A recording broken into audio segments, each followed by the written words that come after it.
Hello everybody, welcome back to the stream. It's me, Digi. Happy Thursday indeed. Today was a bit of an epic day. It was also a fast day. I woke up pretty early in the morning and took Mrs. Digi to get her surgery. A surgery that we've talked about a little bit on stream in the past, but details aside, I'm hoping this is the start of something which will help her to regain quite a bit of life and mobility. Yeah.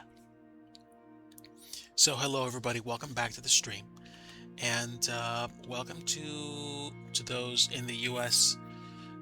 What's going to be your 4th of July weekend? Our 4th of July weekend, 250th anniversary of the U.S. of A. So welcome and hello everybody. We are going to do a little catch-up flight, and we're going to grab the 737-600, provided I can actually use it today, because I plan to use it with FS2 crew. I'm not going to be flying on VATSIM because I definitely want to make sure I catch up with everybody in chat and just want to have a good time without worrying about ATC. It will come a time at some point to, grab a big plane, or, get on ATC and do ops in the States or overseas in Europe. And yes, I have done ATC ops in Europe in the past, and yes, I would like to do them again in the near future or in the not too distant future. But right now, let's just go ahead and chill with a good old livery. I think I'm going to grab this livery because I don't have the other Southwest livery that I like, which is the modern one, but I definitely have a soft spot for the gold livery, so we will go ahead and use this one. And this is November 099er Sierra Whiskey, which means I can now put the registration in for the aircraft in the flight plan. So where are the options? There we go. November 099er Sierra Whiskey. 099er Sierra Whiskey. And I'm going to leave the fin number blank because I don't know where that is immediately. And now I can complete the flight plan. Today's flight's going to take us from Denver International to Jackson, Wyoming, Jackson Hole Airport. It is the only international airport in the country inside a national park that's serviced by major airlines. Like loads of them, or at least American. I know there's other international airports by designation, but I think this is the only functioning passenger regional to, I think, major hub international airport. Going to be an hour and 45 minutes for the block time, and we are taking the DDARTH 1 departure, direct DDARTH, then Cherokee, and Du Noir, which is going to mean we're going to take the runway 19er landing, probably the ILS. And given this is a 737, the possibilities are going to be good that we're going to be doing an ILS approach. And if we land too hard, there's a chance we might pop a tire or two. And I have been known to pop tires in my day. So the reason why you don't see anything going on right now is because I am busy completing the flight plan. I'm going to open Navigraph charts and have that available. But for now, let's just make sure we have the plane chosen and that we don't have any weird registration thingamabobs going on. And there we go. Southwest 197. And we're going to choose Denver. I opted to fly out of Denver into Jackson because I wanted to make sure I didn't run into a problem with memory not rendering the JetWiz like I usually like to see them when I arrive. And this is a problem that, has always been a part of the process when flying in FS2020, and I think it's largely been resolved in FS2024. I don't know if it has something to do with memory. I don't know if it has something to do with particular resource allocation. Not sure, but that's fine. Now, We are going to be flying cost index 5, and we're going to take about 11,600 pounds of fuel. And we're probably going to push off of maybe a Bravo gate today. Let's take Bravo 24. And we'll be taking off on, I think, 3-4 left. Let's confirm. Yes, yes, 3-4 left. So the taxi won't be horrible. It will not be horrible. So, flight conditions, it should be real time, and we might even catch a sunset arrival. I don't think we will, because it's going to be, at least 2 hours behind my time, but we'll see what happens.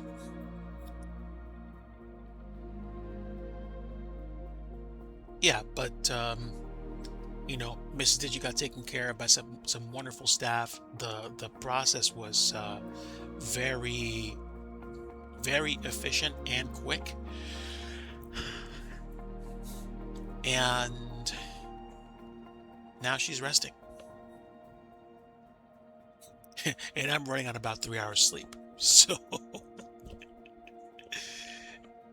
that was my own choice. I can fill you guys in on that later, but for now, let's go ahead and fire up the sim. Once we're in, I'm going to make sure that the FS2 Crew add-ons are running as per usual, since we're going to be using FS2 Crew today in order to fly the 737. Not that I couldn't fly by myself. Of course, in real life, you are going to have a captain and first officer combination so that you can reliably fly the airframe, because I'm pretty sure there are no 737s out there that are single pilot approved. Correct me in chat if I am wrong.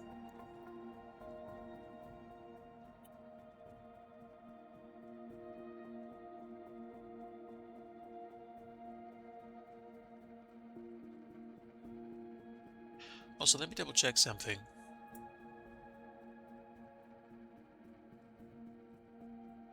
Okay, good, good. I don't see any.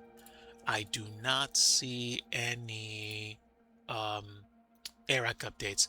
Apparently, there's this new Navigraph Epic thing that's been released, or that will be available for people to use in FS2024, but I do not believe that applies to FS2020. And today we will be using FS2020 for our flight, provided, of course, we can actually load in.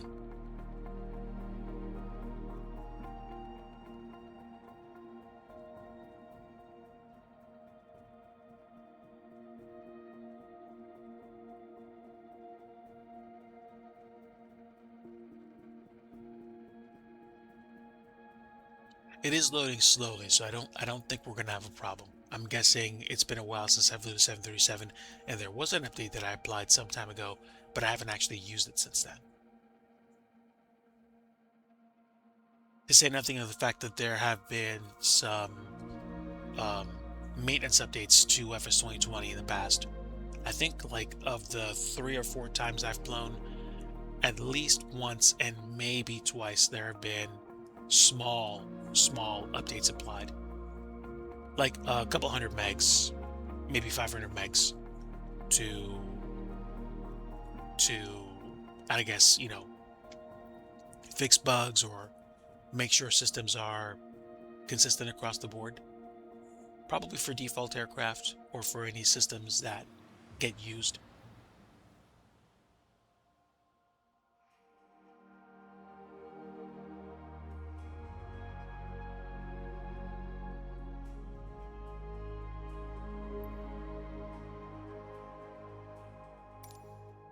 Okay, so we are in. Let's double check sim brief. We're good to Jackson Hole, 137 passengers. So let's go ahead, operate the jetway. We will take Southwest. And now we've got Southwest staff to help us on the ground. And what do I do?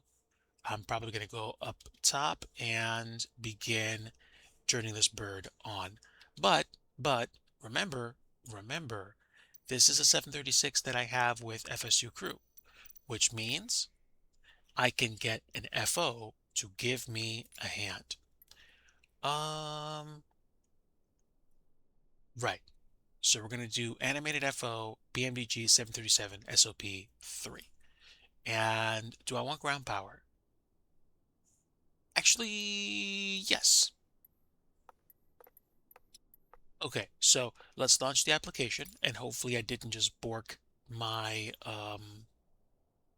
my setup, but we'll take it a step at a time. And I'll take a few seconds to make sure that the systems are set. There should be something which pops up here once it's done.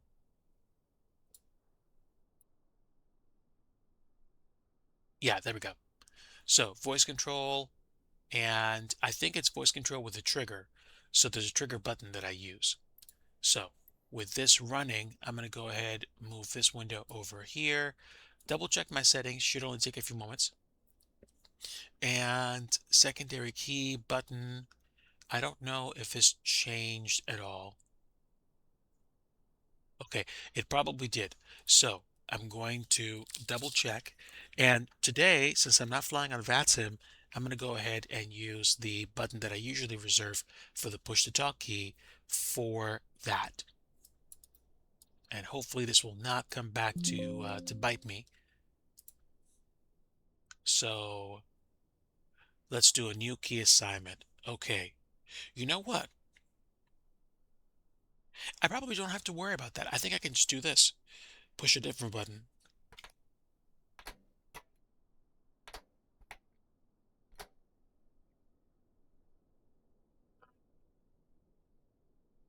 Or not.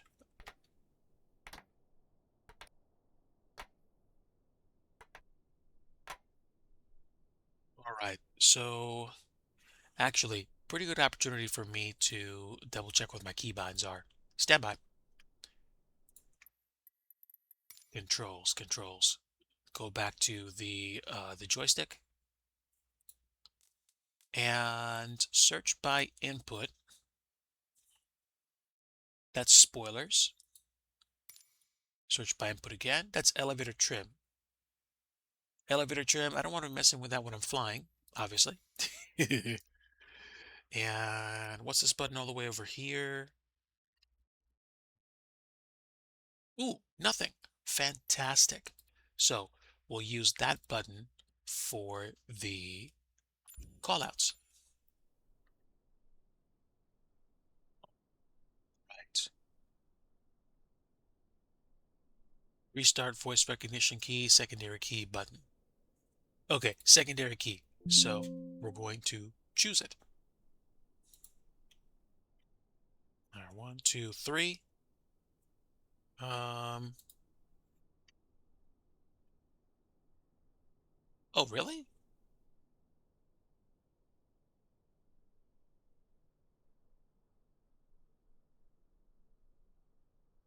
So secondary key, restart voice recognition. I'm pretty sure that's what I should be using. Kill all, main key, toggle main panel, push to talk key, soft mute key, hard mute key.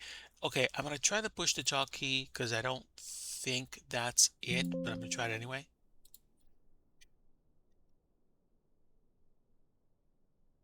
Oh, I have to push start scan. Sorry. Okay, so save changes, and now let's give this a shot. Okay, good, good. Now I have it mapped. I'm sorry, but now at least it's set. Now, are we gonna be flying with our new FO, or are we going to be calling on Ricardo to accompany us? You know what? Let's call Ricky over.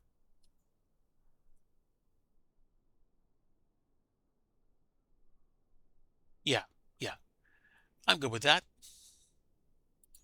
All right. So, ladies and gentlemen, welcome back to the cabin. Oh, wait, I thought it was Ricardo.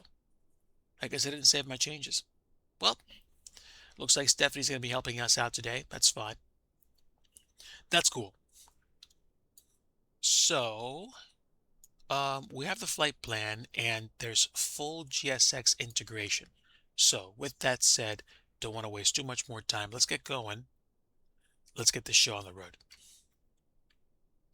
Let's start setting up. Roger.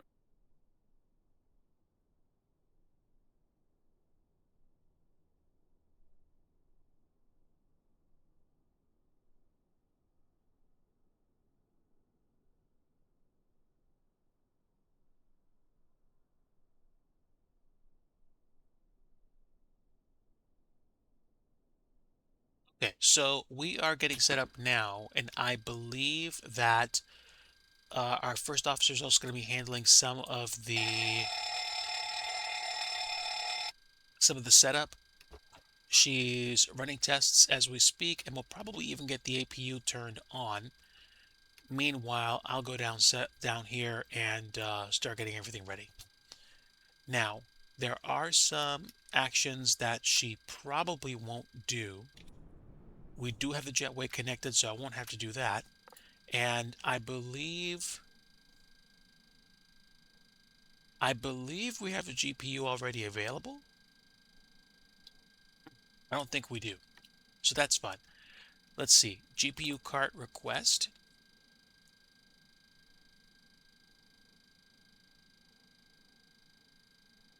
Also, this gives me a chance to confirm and double check everything.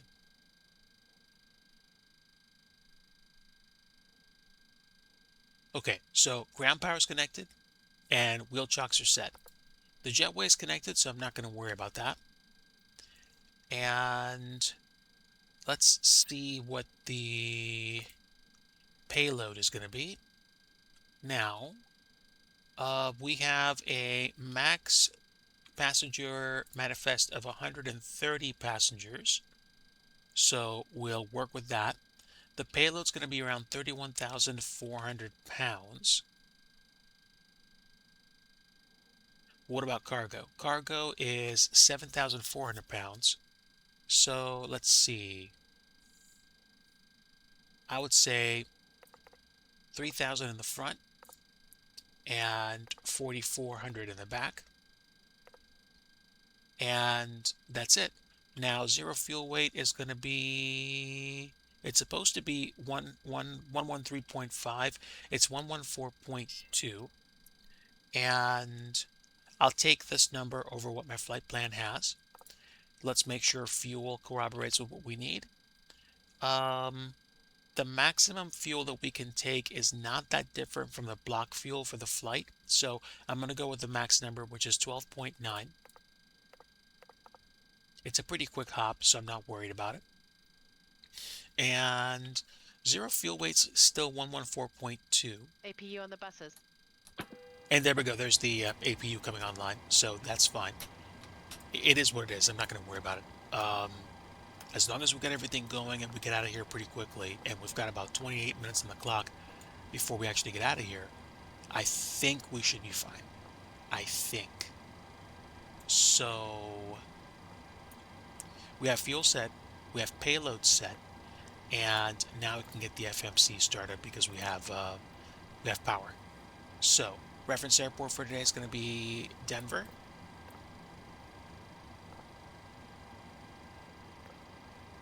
And we are gate Bravo 24, but this is notorious for not working. So exactly. Does it matter? I'm not worried. So we will take the, oh, already set my IRS for me. Cool. Flying out of Denver, going to Jackson Hole, and flight number is going to be Southwest 197. Departing runway is going to be 34 left. Okay. So, I don't know if, okay, no. It's not hooked up to SimBrief, at least not immediately. So, is there something that I'm missing? I don't think so. No, I can just get to selecting the runway, the departure. I was kind of expecting something to pop up on screen, but that's fine. DDARth 1 is the flight plan, and I can activate that. There we go. Now we go to Perfinite, and gross weight for this is supposed to be, I think, somewhere between 124.6 and 125.9. I'm going to go with the heavier of the two, but but I can confirm that number even more easily by going to menu, going to payload, and seeing what the current gross weight is. It's 127.1.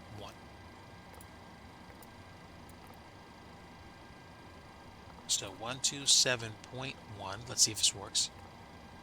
There we go. Planned fuel is going to be 11.6. So reserves are going to be 1,200 on top of the reserves that we have for the current flight. And if you guys want to know what those are, the final reserve is going to be 2,290 pounds of fuel on top of about 2.1K for alternate and another 1.3 for contingency fuel. We like to have spare fuel. So that's it.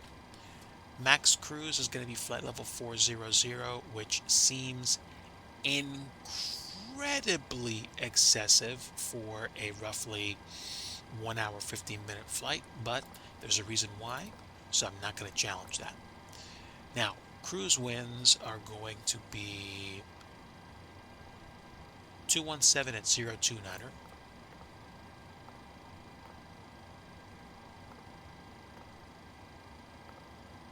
And let's see. Going over here, let's take a look at the cell temp for the flight plan. Cell temp is going to be,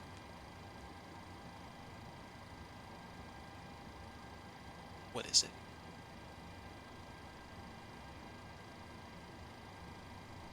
37.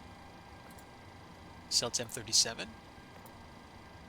which means max N1 is going to be 92.9% N1.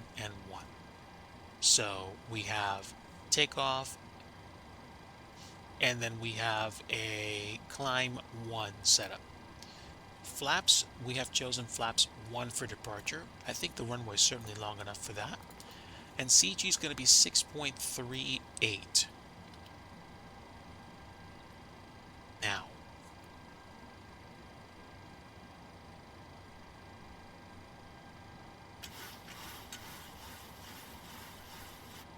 it's kind of hard to see because it's kind of dark in here, but you'll probably see it now.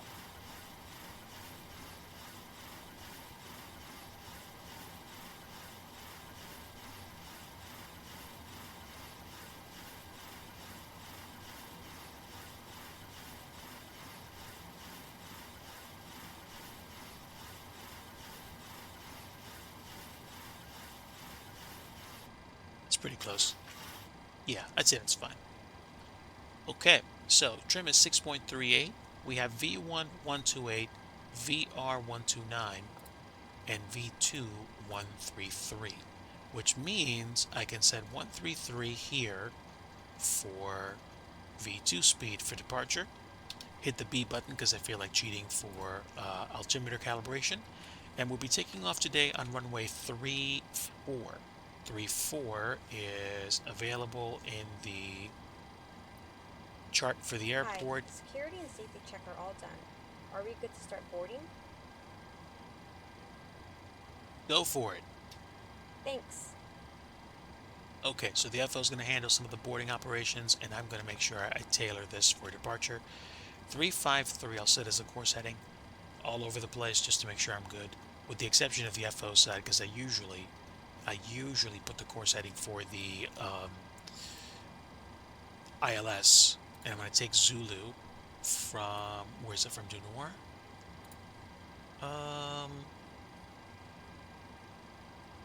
No, do it from Zibiv, because we're going to be coming in from Dunor. Yeah, there we go. So, first off, the MDA is going to be 6,651 feet, And the course setting is going to be 187. Boarding requested.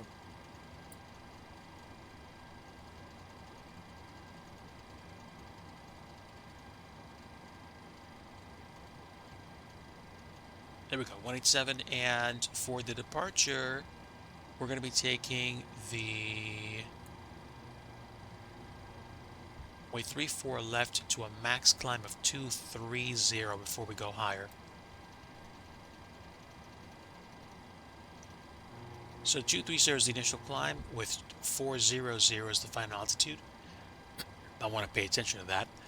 And I can arm the auto throttles at this point. I can, I think, turn on my flight directors because I've got the flight plan in place. No, not really. Do you want to board crew? Crew boarding starting.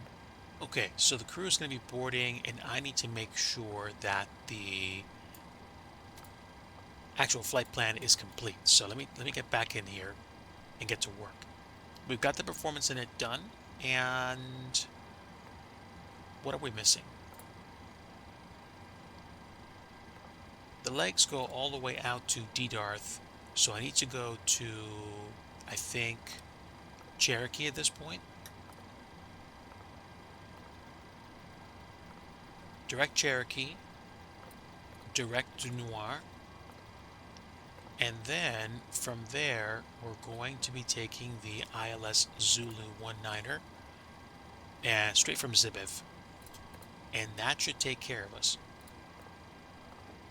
So, departure, Du Noir. We're going to be transitioning straight from the Du Noir VOR to Zibiv, so I can get rid of the discontinuity immediately. If we go around, we climb to 6,900 feet and then go to 14,000 at Kickney and hold. So, there we go. That is the flight plan. And I've got my takeoff references for speed. So now we've got the flight directors turned on, we've got the auto throttle armed, and we've got the flight plan set, which means I should be able to hit VNAV and LNAV, and they stick. Wonderful. So, a few things that are left for us to do before we get out of here. I do have to set my MDA, which is going to be 6,651 feet for barrow mins. This way, please. Let's go ahead and set that right now.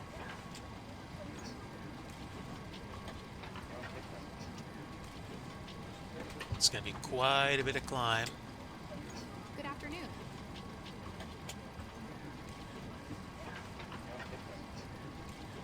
Can I go any faster? Hello. No, I can't. I think once I get the barrow mins set, I should be able to continue with the checklist and make sure everything else is set for our departure.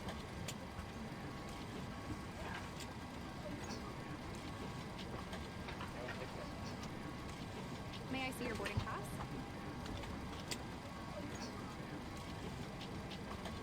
By the way, folks, feel free to let me know if the volume is too quiet or too loud. I'll try to tailor the Boarding pass, volume please.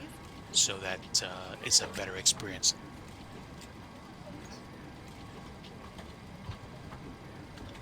Boarding pass, please. It's going to be a once and done flight today on stream. I'm going to be flying out to Jackson, Wyoming, Jackson Hole Airport. And then after that, I'm probably going to, step away from the BC for a little bit, finish making dinner, which is going to be pasta for us. And then I might, hop back on later quietly just to do some offline flying or to do something else for fun, just to chill. Good afternoon. This week at work went by so fast. It was so action-packed.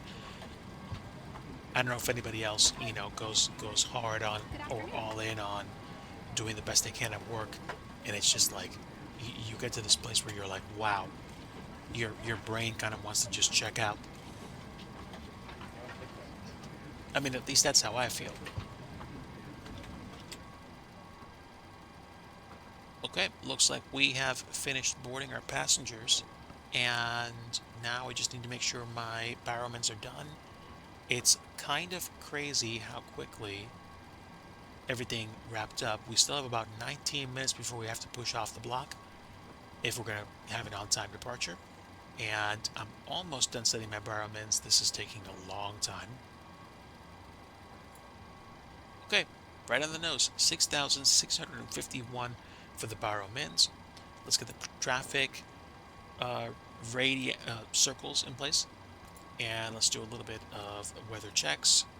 Also, I'll set my TCAS squawk code. You guys know how I like to roll. 2257 is one of my personal faves. No particular reason, just because it sounds nice. And let's make sure that the panel brightness is all the way up, along with the upstairs panel brightness. And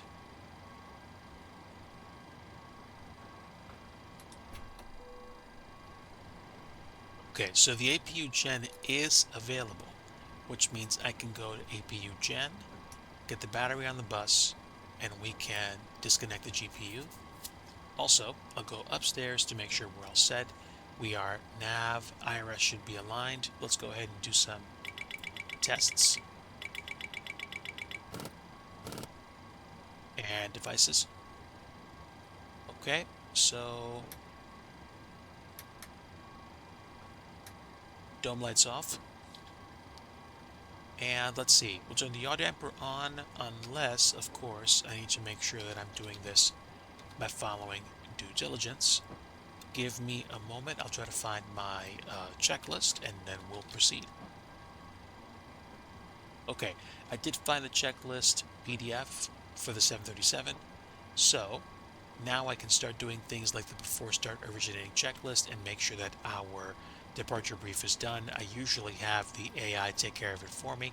This today might be the same. So let's do this. First thing I want to double check is how much fuel we have. We don't have any fuel in the center tanks, so let's see, cross feed. You can probably stay on right there, and that should not impact the APU at all because I switched before turning off the feed coming in from here. Boarding is complete, and let's make sure the panel brightness is all the way up because I like bright panels. Okay, now window heat's on, and let's go ahead and start getting ready to go. So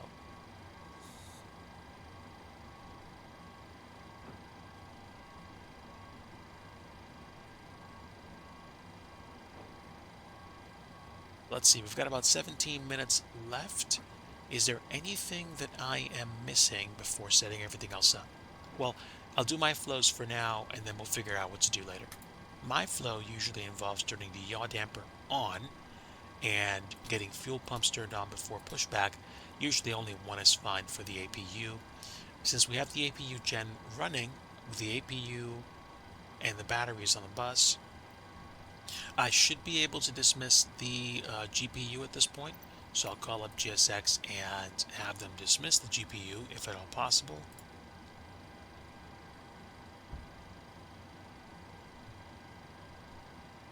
Unless, of course, it actually already has been dismissed, so I'm not going to worry about that right this instant. So, with the APU on the bus,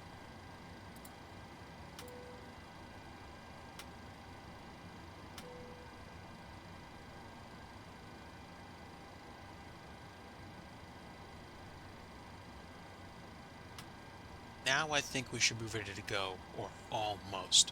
So, anti-collision, cruising at 40,000, landing at 6,450 feet. Let's go ahead and confirm those numbers. 6,451. Not bad. Very good call. So, let's see if we can get started with the checklists. Before start, originating checklist. Logbook. Aboard. Landing gear pins. 3 aboard.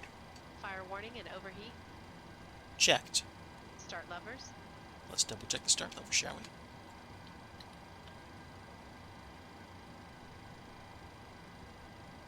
Cut off.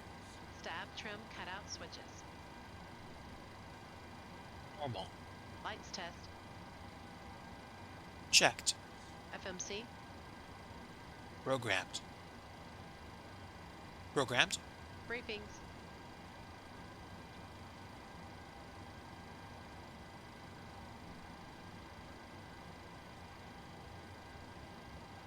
There's an option for departure briefing, but I'm feeling a little adventurous today. Let me see if we can actually do the departure briefing. So, briefings, captain, pilot flying, pilot arrival. So, SIP alternates, special airports, NOTAMs, adverse weather, runway conditions, RTO considerations. Required brief item, let's see. Brief as relevant items. Okay, so when I'm announcing the departure brief or the arrival brief, then basically um, there's certain things that I have to basically approve or talk about directly, and a whole bunch of stuff that I can talk about if I want to. So here we go. Are you ready for the departure briefing? Departure briefing. I think I confused the AI. Are you ready for the departure briefing? I guess not. Oh, we're going through stuff. That's why. Um, I guess I can't do the departure checklist until the before start originating checklist until I actually have that done. So, cancel checklist. Cancel checklist. Roger.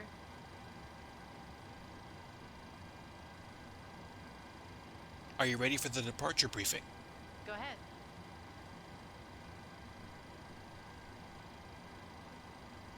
We're cleared to Jackson Hole International Airport. We'll be flying the DDARTH 1.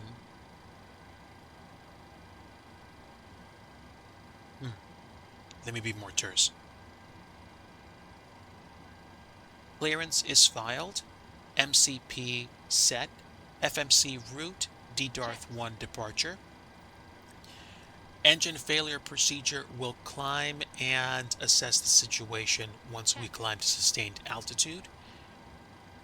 I will be handling the flight. Altitude speed restrictions as normal.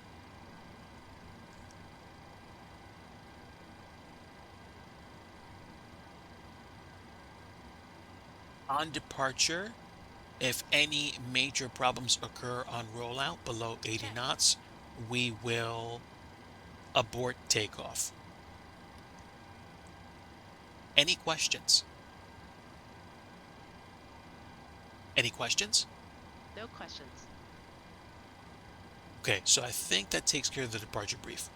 Now we can get started. Before start, originating checklist. Logbook. Aboard. Landing gear pins.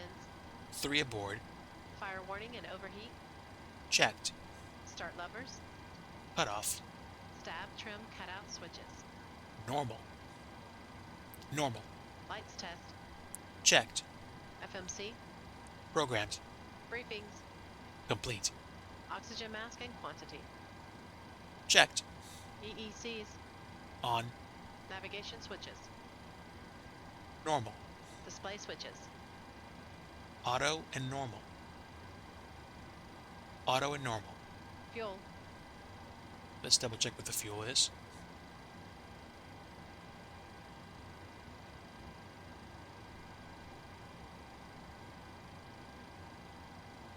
.4 cleared with 0.0 center pumps off.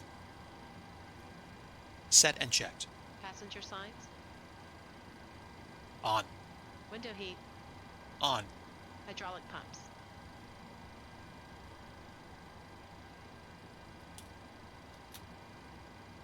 A's off, B's on. A's off, B's on. Pressurization. Set auto.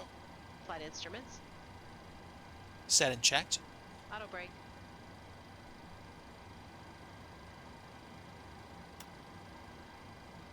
RTO. RTO. Takeoff warning horn. Checked. Parking brake. Handbrake is not set yet. Let's fix that.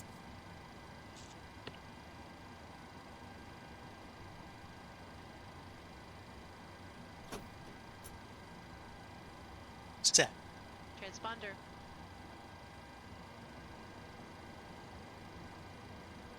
TARA. Aileron or rudder trim. Centered. Before start originating checklist complete. Okay.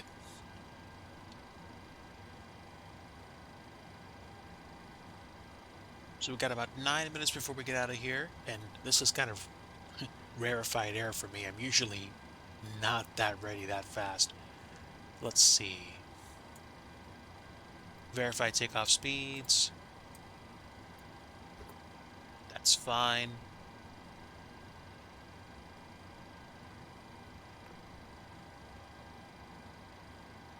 So the MCP is set. We should be ready to go up here. And I think we're ready for pushback.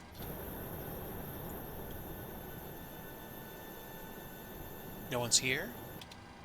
And I think we are okay. So let me go ahead and make sure that we have some traffic in the area.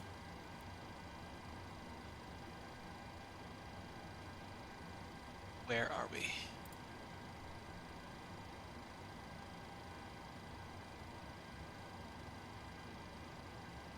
I'll start my traffic injector.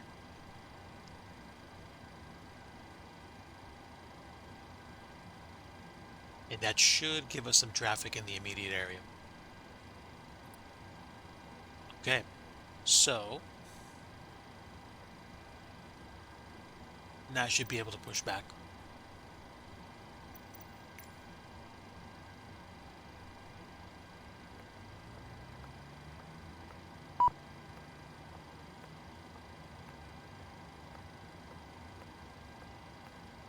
Hello, Captain. We are ready for pushback.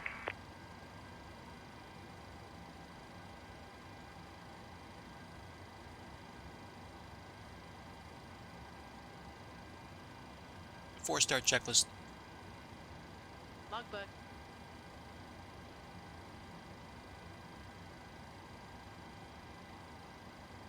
Cancel checklist. Departure checks completed.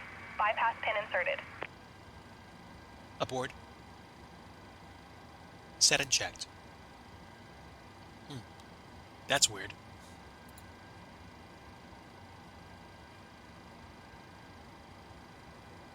Stay again. Logbook. Locking gear. Aboard. Landing gear pins. Yeah, this is the wrong checklist. Cancel checklist. Cancel checklist. Roger. Before start checklist. Logbook. Yeah, this is the wrong checklist. That's weird.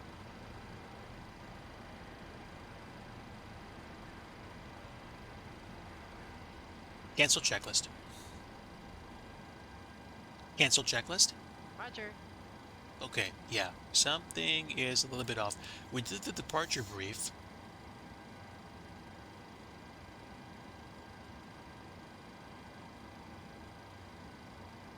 It might just be something I'm doing wrong. So we will do nose left, tail right. And I'm going to make sure the chocks are removed.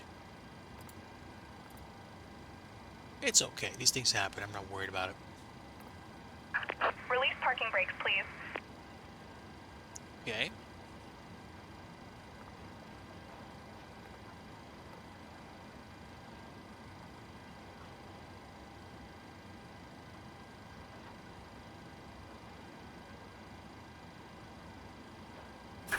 Commencing push. All engines clear. Start at will.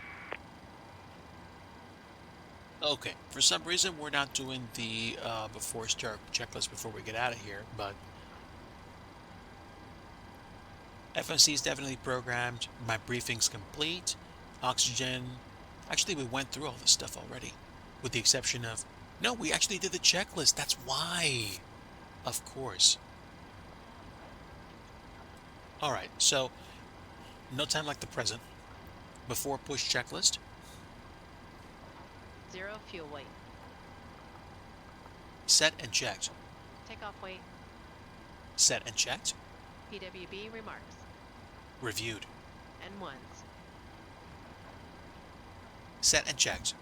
Runway. 3-4 left set. Flaps. Please set parking brakes.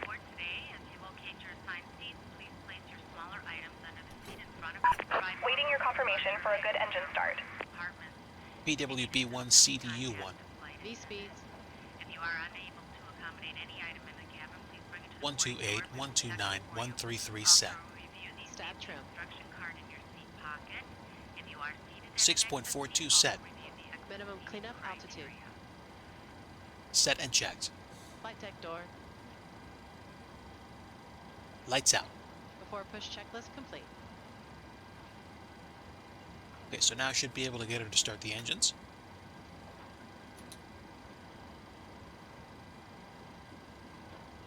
Start engine 2, please. Starting engine 2.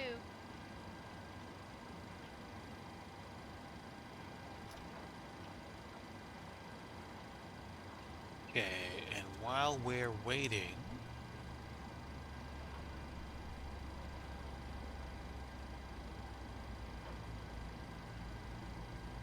RTO, Oil pressure. course, heading, and let's get the ILS set for our arrival. ILS is going to be 109.1, course heading 187.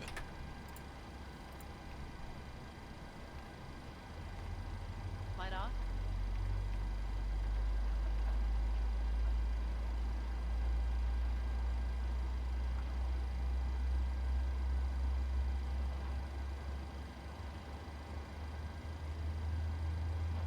Start engine 1.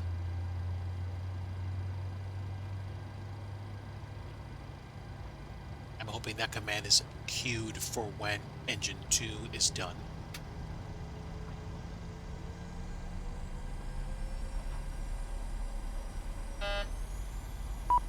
Roll back.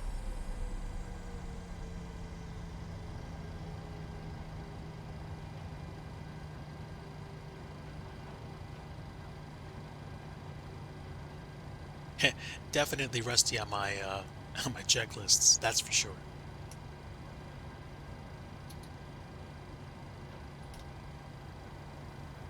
Starting engine 1. There we go.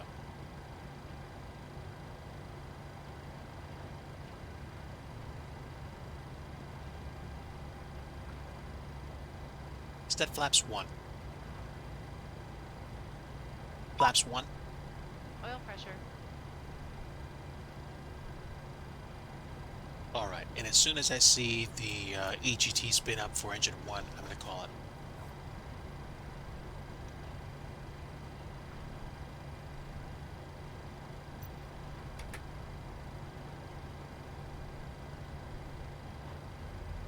Light off.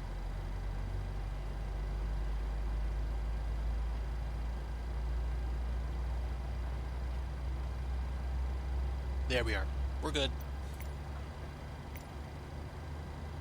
Cockpit to ground. We have a good engine start. You can disconnect. Unlocking gear. Good enough for me.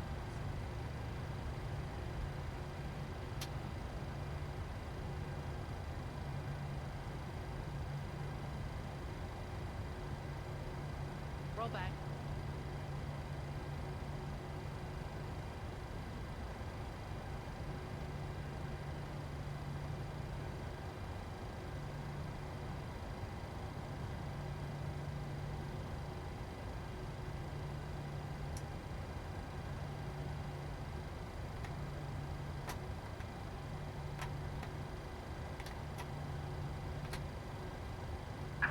Tow truck disconnected. Bypass pin removed. Left is clear, right is clear. They are all clear.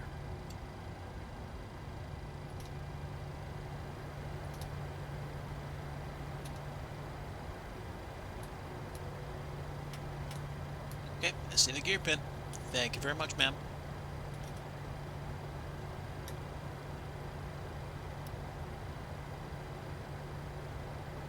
Before taxi checklist. Electrical. Once again, ladies and gentlemen, welcome on Generators on. Probe heat. speaking. Please direct your attention to the cabin crew On. report safety Anti-ice. information. There is an instruction card in your seat pocket Off. that illustrates Flight controls. safety equipment on this aircraft. let's double check. Full left, full right. Actually, hang on. There we go. Full left, full right, full forward, full back, full left rudder, full right rudder. Flight controls are free. Set and checked. Flight deck windows. Closed and locked. Locate the exit nearest you. The nearest exit may be behind you. In an emergency, lights will illuminate the aisle. The cabin is pressurized. If there is a loss of cabin pressure, a panel will open and occupy. CDU-1 indicates one green light. Before taxi checklist complete. Clear left. Clear right. Cover your nose and mouth with the mask. Place the elastic band around your head and tighten by pulling on the end. Secure your own mask before assisting others. Your seat Departure bottom plan is checklist. facilitation device. Pull up and remove FMC. the cushion. Upon exiting the aircraft, Programmed. your arms around the Briefing. cushion and hold on to Complete. the straps located PWB on the back. remarks. This is Reviewed. a non-smoking And flight. ones. Smoking is not Set and permitted in checked. the cabin or Runway. lavatory. 34 left Cabin set. lights will now be turned Flaps. off. Reading light buttons are located Set and in checked. buckets. These Thank you speeds. for your attention. 128, 129, 133 set. Stab trim. Set and checked. Minimum cleanup altitude. 1500. 1500 set.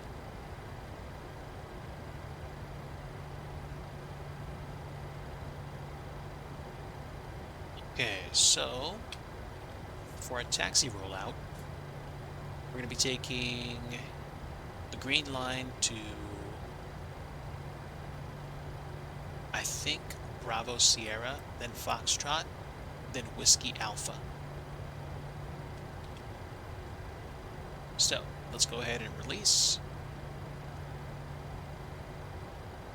the parking brake.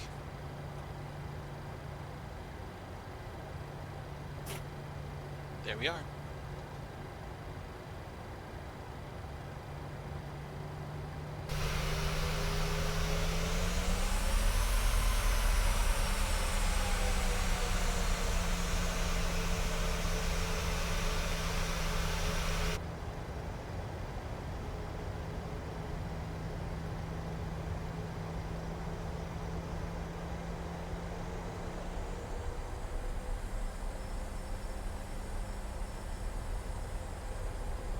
And where are we? Okay, we're north of where I usually taxi, so for some strange reason I'm not seeing the taxiway markings here. I wonder if the photogrammetry or the layout for the default airport changed. It is possible it did.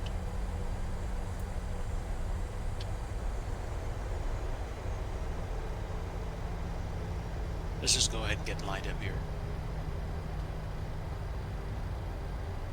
And I'm going to be going all the way over to Foxtrot, which is the literal last taxiway before I turn left.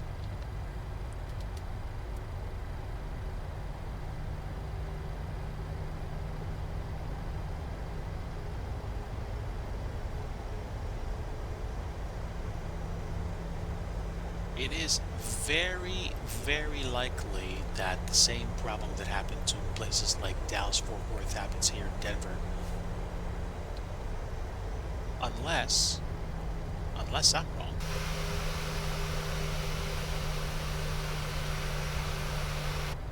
Or unless my senior just hasn't finished loading yet.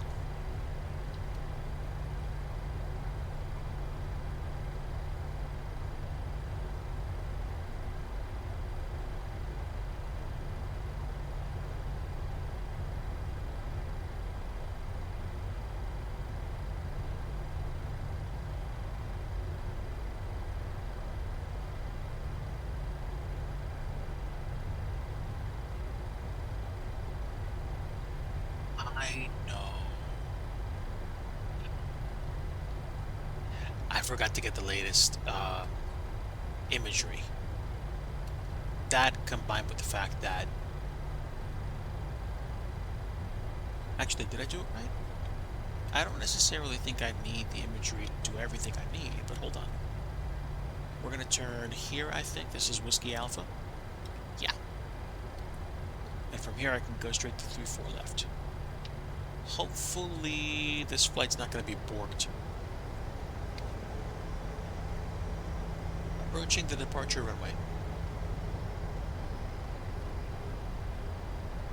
Before takeoff checklist. Minimum takeoff fuel. Let's see, what was the flight plan for that?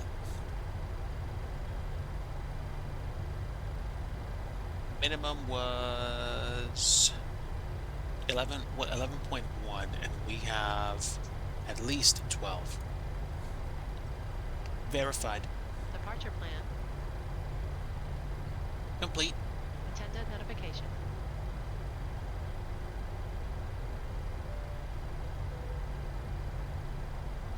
Flight attendant seats for departure. Complete. Electrical. Generators on. Anti-ice. Off. Packs.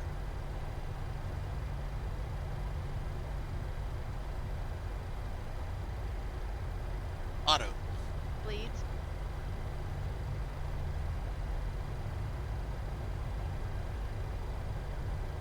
Engines on, APU off. Start switches. Continuous. Set and checked. APU. Off. Flaps. CDU1 indicates one green light. Set and checked. Start levers. Short here for a little bit.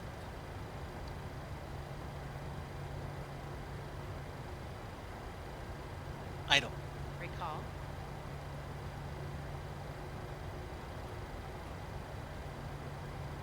Checked. Before takeoff checklist complete. Okay. Runway 34 left, verified final is clear. Final is clear.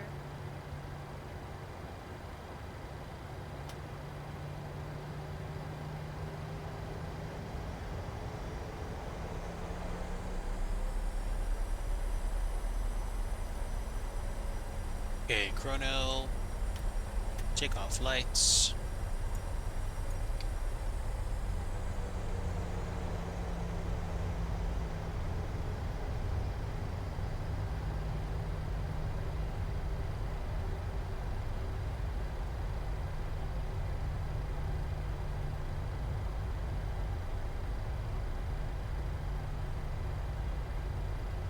Set takeoff thrust 92.9.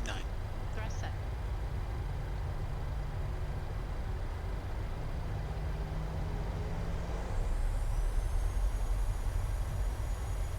Stable. And toga.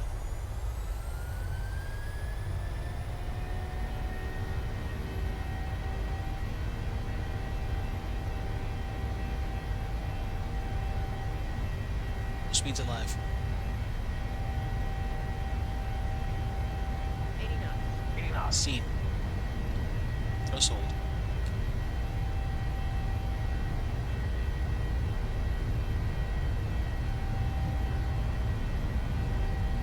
V1. rotate. Rotate.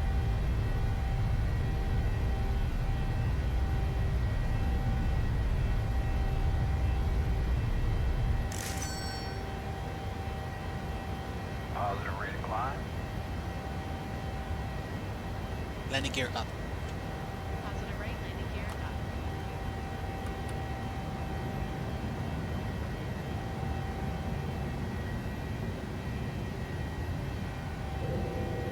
500. Select Command A.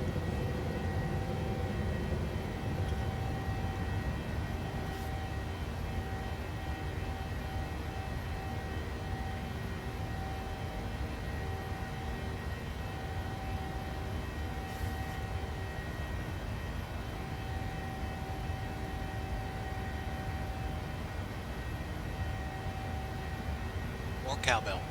Roger.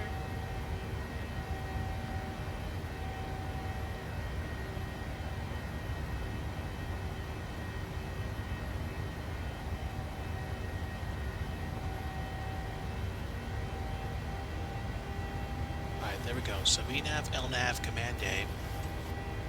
Flaps up. Flaps up.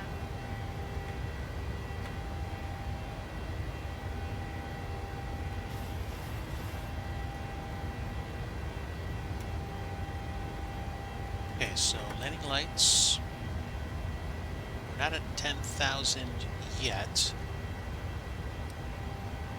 Taxi lights off.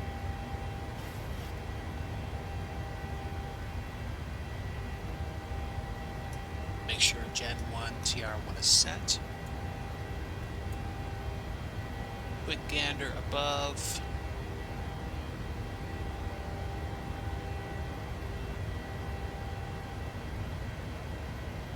I think we're good. Coming up on 10,000 shortly.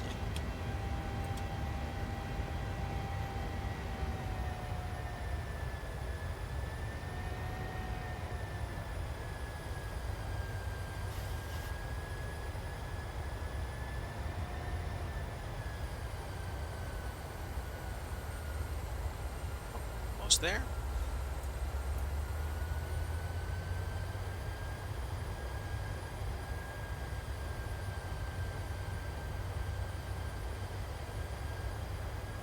Okay, 10,000.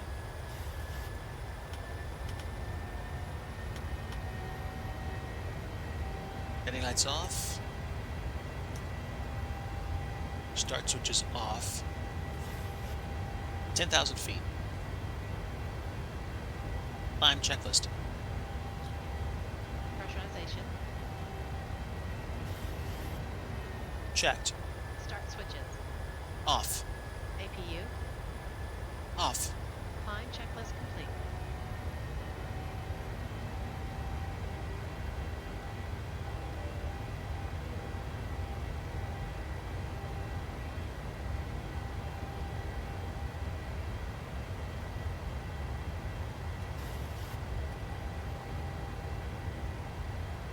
Okay, we are going for the gusto.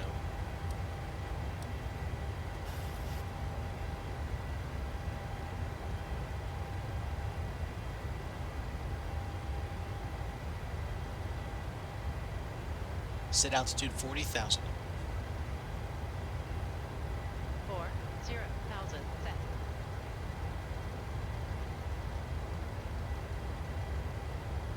Thank you.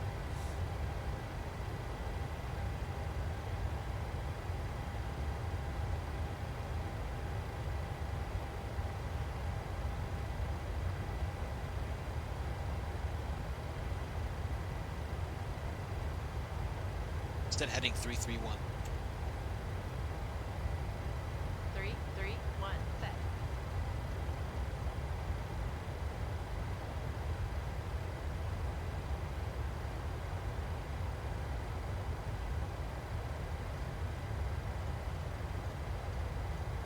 So I'll set force heading 187 for both sides. And I will switch my naps.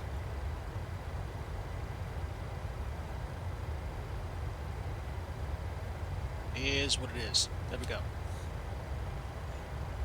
Alright, welcome aboard everybody. We are on our way to Jackson Hole.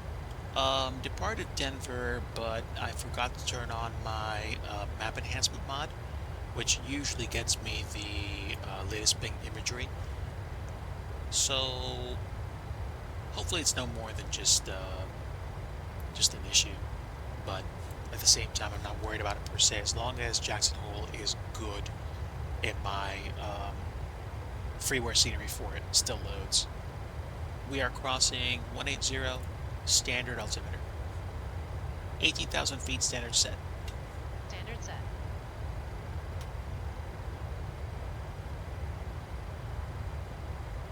You have control. I have control.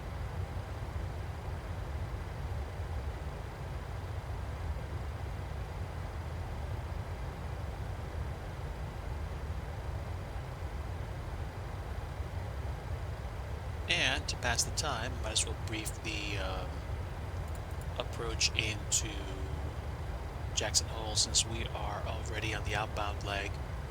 It'll take us a little while to get there, but hopefully not too much longer.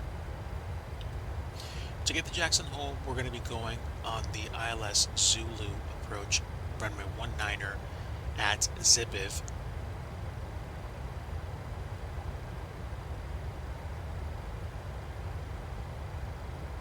And at Zibiv, I want to be at 11,000 feet. We do have altitude considerations in the area. When we come in, we're going to want to be at least above 10,000 feet because of the, area geography. I mean, 14,000 or so would probably be ideal before we get to Dunoir. And then, actually, excuse me, 15,000 would be ideal, even 16. So we're going to be descending probably not that sporty, but maybe not that slowly.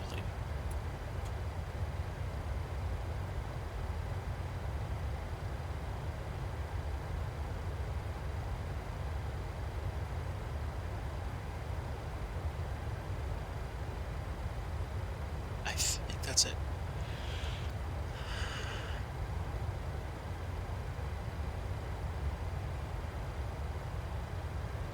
Yeah, let's pass the time. Are you ready for the approach briefing? Go ahead.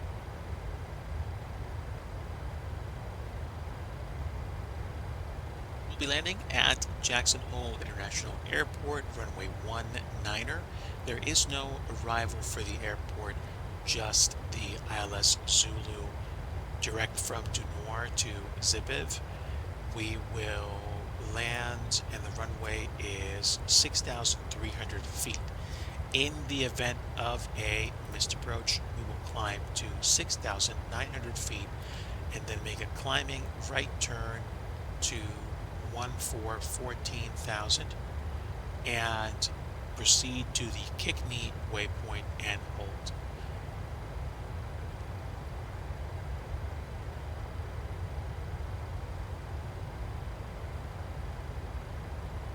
We'll want to be probably auto brake 4 for this arrival and then taxi Alpha 1 Alpha to the ramp. Any questions? No questions. I have control.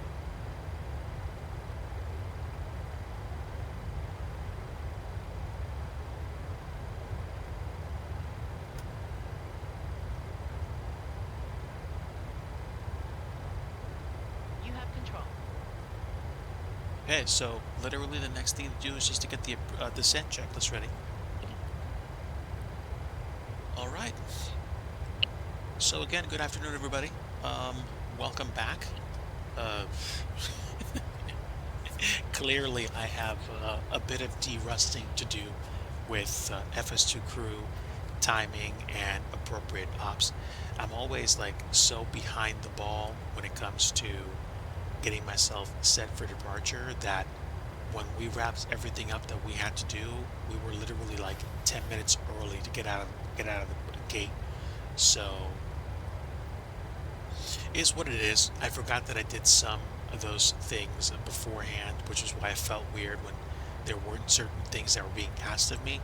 On top of the fact that the scenery looks a little bit weird, but again, that's probably due to me not using the map enhancement mod to get better imagery, although I'm using photogrammetry, so the scenery in the area is most likely just photogrammetrically, like desert-like. So, is what it is. And hello to everyone in chat. Fuzzy Pickles, hello my friend. Just in case I missed you earlier, wishing you a very good afternoon. I am on my way into Jackson, Wyoming. And hello to all my other friends that are watching live or on the replay. Wishing you a very good afternoon today, this Thursday, July the 2nd. To those of us in the States, we are celebrating Independence Day. Tomorrow, and the 4th of July is actually on a Saturday. So, yeah, we are, we're doing the things. And man, today was hot. In case you missed it at the top, Mrs. Digi did have her surgery. We weren't expecting to take her in for surgery until later this summer. And as it turns out, apparently, they had a slot open for us, which we took. I immediately scheduled time off to be able to take my wife to the hospital to get her surgery performed, and that's how it panned out. The actual procedure was very, very brief, not incredibly, complex, but surgery in the academic sense. They did actually have to access her innards to do something. But that being said, she is now resting along with both my pets, one of which is with me, the other one's probably out in the living room because we have the AC going, and they're a bit picky about temperature. So happy to have who I have with. You're sitting at coach working at your computer. Glad the surgery went well. You owe me both, my friend. I'm weird, like you spend a while, loving and being married to someone. When they go away for even for something as simple as surgery, it's just this. You just like you get this weird sense like, oh, like I'm not around anybody right now. I'm by myself, and that's weird to me. Some folks might think differently about time spent together with someone. I value Mrs. Digi very much. Do I always behave correctly? No, I don't. The same Savior that died on the cross for the sins of the world is somebody that I still need every day. I still need Jesus. I still need to be filled with the Spirit. As a pastor said, being filled with the Spirit is a class condition. It's continually required because we leak, or we're supposed to leak. We're supposed to pour ourselves out. So, but surgery per se went quick, and the only reason we weren't home sooner was because there were delays in terms of getting it scheduled and getting everything taken care of. But the actual process was quick. Getting back home took a little bit longer than I would have liked, and of course, post-op she was uncomfortable for sure, but now she's just chilling out. And I do have some stuff working in the crock pot, so to speak. I have a pressure cooker that has a slow cook mode. I'm going to be working on some pasta for this evening's meal. So I'm doing it in stages. Probably by the time we get to Jackson and I wrap up, I'll either hear the beeps of the pressure cooker, or I'll probably be just a few minutes ahead of it, and then I can finish doing the rest of it, take a break, eat some dinner, watch some stuff on TV with Mrs. Digi, and then eventually just either hang out with the pets or, just do some more fun stuff and chill. I work hard, or I try to work hard when I'm working during the week. And if you're anything like me, taking a break or doing something like, taking time out for yourself, to me sometimes it feels weird. And the funny thing is, it was like Mrs. Digi has gone on record as saying, like, no, I'm telling you, go rest, go have fun. So, hiccups with FS2 crew aside, that's what we're doing right now. We're flying to Jackson Hole in FS2020 and enjoying the PMDG 737-600 in the old school Southwest livery. I'll take a quick peek outside and show you the livery. It will get loud.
And just like that, we are already approaching top of climb.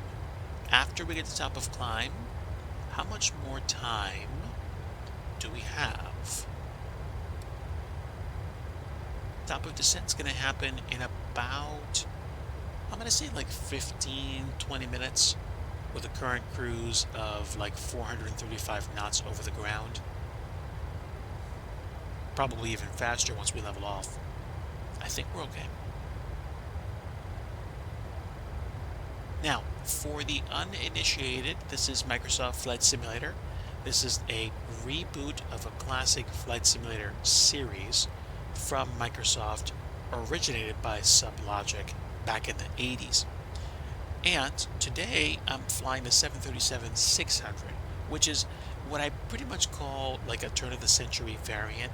It's got plenty of toggles and switches, and occasionally you do get the analog panel, but this has largely been modernized with glass displays and FMCs instead of INSs for navigation. To fly this plane, you can learn how to fly it yourself and generally do a pretty good job, but at the same time, sometimes, especially if you're doing things like flying on VATSIM, you're probably going to want to get someone to help you. So, outside of cockpit sharing program like Your Controls, I today am using something called FS2 Crew, and I'm using an animated first officer for the 737. You can have your pick of first officers, and basically there's male and female, different voices, and you can, of course, continue to do things like you normally do in the cockpit. You can just have them along for the ride, kind of like the avatars from FS2024.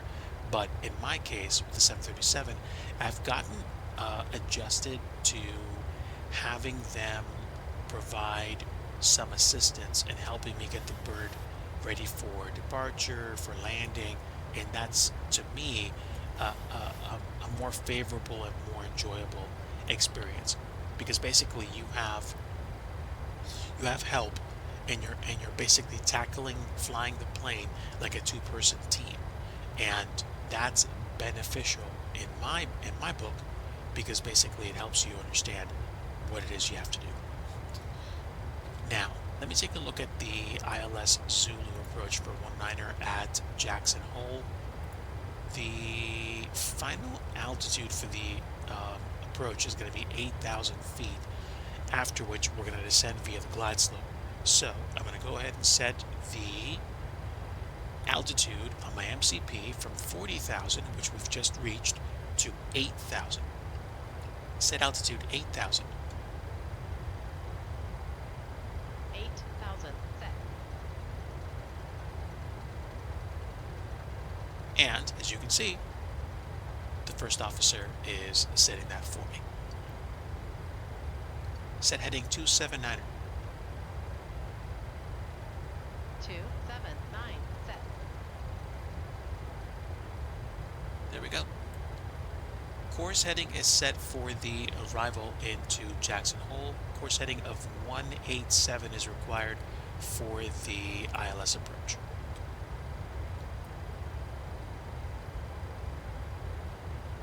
And am I missing anything? I don't think so.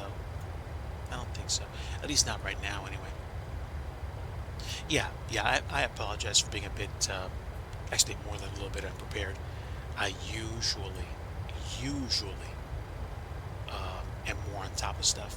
But at the same time, I'm glad to be hanging out, and I'm glad to be tackling this aircraft nicely today for a quick flight over to Wyoming.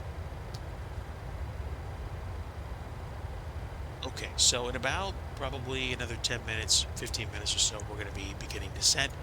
Now that we have the altitude set, once we cross the top of the descent point, the plane should begin to nose over and begin to descend. And also, because we have VNAV and LNAV on, lateral and vertical navigation will take care of things like, number one, pointing the aircraft in the right direction, and number two, making sure the aircraft descends at a specific profile. Now, I don't spend too much time messing around with this, but the parameters for this can most likely be adjusted. Now, approach ref for Jackson Hole goes like this. We can take flaps 15, flaps 30, or flaps 40. Because there's not much of a difference between flaps 30 and 40 for approach speed, I'm going to take flaps 30, and then the wind correction is going to be plus 5 knots by default. As long as the wind's not horrible, probably 1, 3, 4 knots for the approach should be a fairly doable landing speed. I don't like it sometimes when the aircraft likes to pick an approach speed that's like ridiculously slow.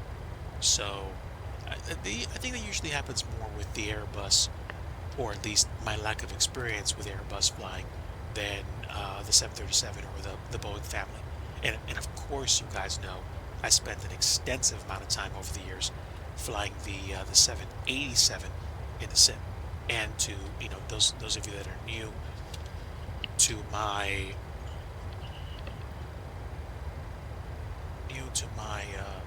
my flying in the sim, when this initially released, I was flying the 787 fairly regularly. I enjoyed it, and I think the issue was that the 787 wasn't as well defined in terms of fidelity and systems modeling.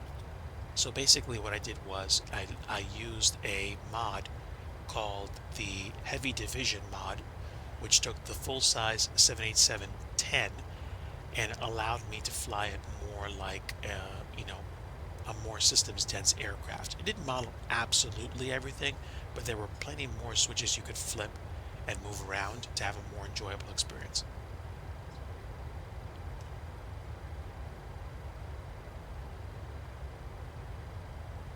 So,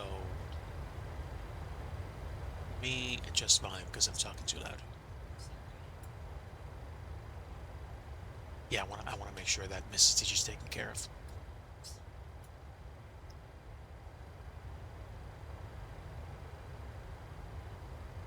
Okay, so we've reached cruising altitude and we're not that far away from top of drop. This is a pretty quick flight. And it's not bad. The scenery around here is pretty interesting, that's for sure. And to land to the south at Jackson Hole, we're going to be flying past the Teton Mountains, which is a pretty picturesque area. The story kind of goes like this. I used to fly, in FSX back in the days when we didn't have photogrammetry or satellite scenery on a regular basis, and I relied on the synthetic scenery that was cooked up by the sim. And to understand the difference between synthetic scenery and satellite scenery, you have to basically remember that Microsoft Flight Simulator didn't always have satellite imagery, or what we like to call ortho. It didn't have ortho baked in. It wasn't streamed. You used to have to purchase ortho and install it yourself, or put it in the sim by hand, or through an installer. More likely than not, you would have synthetic textures that were representing areas on the ground, cities, farms, rural areas. And Orbex was a company that basically pioneered or defined more precisely what cities or towns were represented like using synthetic scenery. Now, the benefit of synthetic scenery back in the FSX and B3D days was that you weren't loading as much stuff into your video card's texture memory, which means that you were generally flying a more performant sim. And basically, you were generally going to be generally going to be uh, flying more smoothly. I mean, I guess it depends on what exactly was presented. Like, I mean, if you had a bunch of scenery objects and a bunch of layers of synthetic scenery, it will kind of be the same as having very precise or sharp ortho, which means a lot of VRAM will be used up. And we use ortho, but synthetic scenery used to take care of stuff like that. If you want to know more about how that works, I'm sure there's plenty of YouTube videos out there about, you know, Orbex synthetic scenery in FSX and B3D. And Orbex got to a point where they were creating detailed areas, detailed regions, and then eventually I think come like the early 20 teens or late 2000 nils, they were starting to create um, satellite image areas, like, you know, packs that you could purchase and download for places like, you know, uh, the UK, Germany, parts of Europe. And then when, you know, when 2020 came around, we started seeing streamed satellite imagery, which is cool, but to me it's nice to remember where we came from. And I almost wish I would have streamed FSX today so that I could have probably explained that to you more clearly, you know, you actually seeing the way the sim looked. But suffice it to say, for the folks that basically knew me from many years ago, you know, seeing satellite imagery on the ground was a dream. But for many flights that I did, synthetic scenery actually was fairly nice.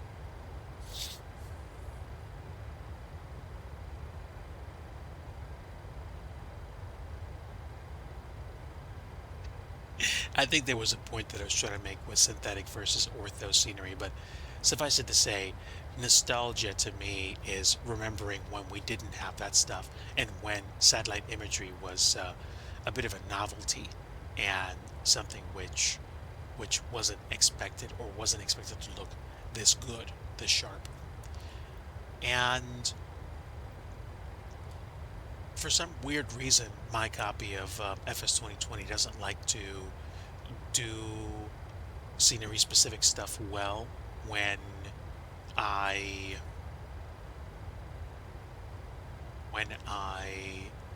don't run the MSFS map enhancement mod. It's probably something I'm doing wrong, or I've forgotten that there's certain things I have to do when I actually run the sim, so it's okay.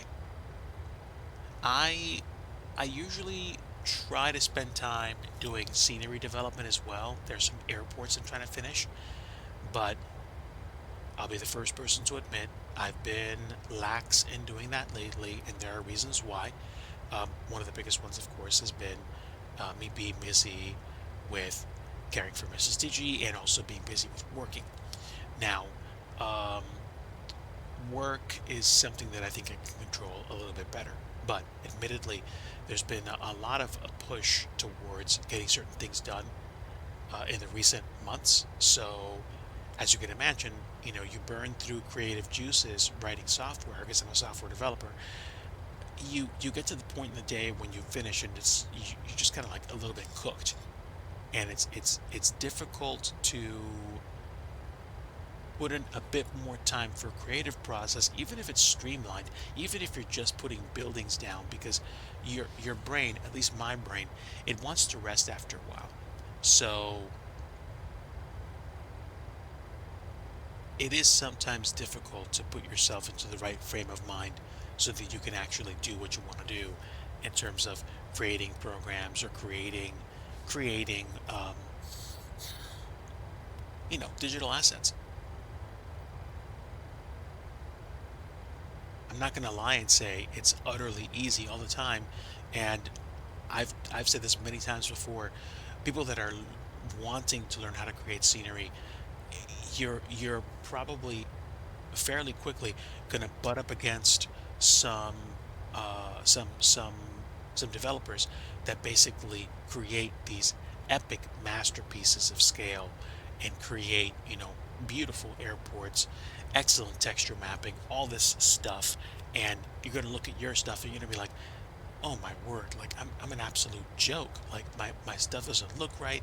It's not textured properly. My buildings are too simple. And yeah, like I'm still at a point right now in me trying to create scenery where it's just like, oh, well, like my stuff's horrible. And I can get away with saying stuff like that because I'm my own worst critic. But at the same time, progression is part of the journey. And if I can't bring myself to understand that my first several airports are going to be absolutely horrible, then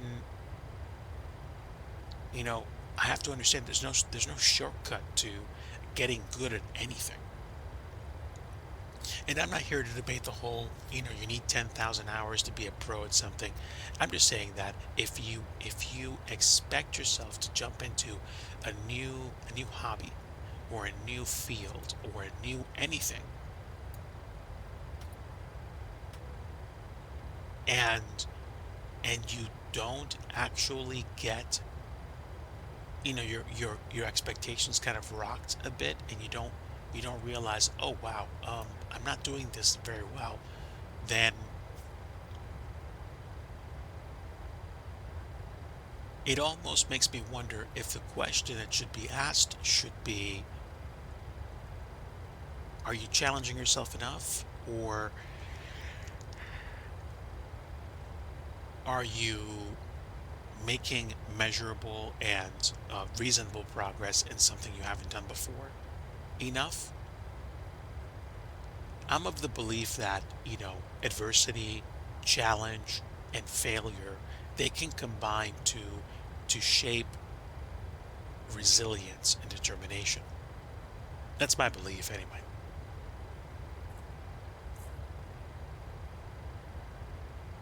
Yeah, I'm just grateful. I'm really grateful to the Lord for surgery that went well for Mrs. Digi, and to be completely honest with you, I'm not going to have any qualms about landing at Jackson Hole and, settling up and just shutting off and just being ultra chill for at least a major portion of the rest of the evening, if not the entire rest of the evening, because again, I'm running on 3 hours sleep. And usually for me, this is the kind of thing that I do when I travel on vacation to some destination, whether it's, the tropics, to Disney, to go on a cruise, to go somewhere I haven't been to before. And basically, like the night before, I make sure I get everything packed. I'm just like pumped. I'm excited.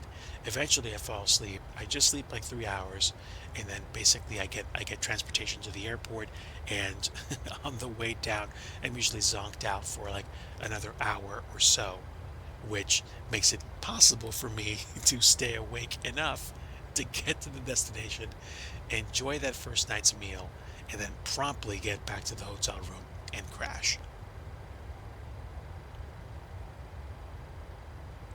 Fuzzy Pickles, let me tell you something. You and I kind of share this desire to get good at stuff. Now, we may have different reasons for doing it, but at one point, I was like, well, I want to do this, and I want to do this, and I want to do that too. And there was a point where I thought, hey, why don't I, start doing a whole bunch more stuff? And I think the past few years and the past few months taught me, if I stay in a couple of lanes as opposed to a couple dozen lanes, I can make meaningful progress in shorter time on fewer projects and not cook my brain so much. I kind of chose that path, and while I'd like to do a whole bunch of other things as well, I know for me personally, it's not something that is tenable in the long run.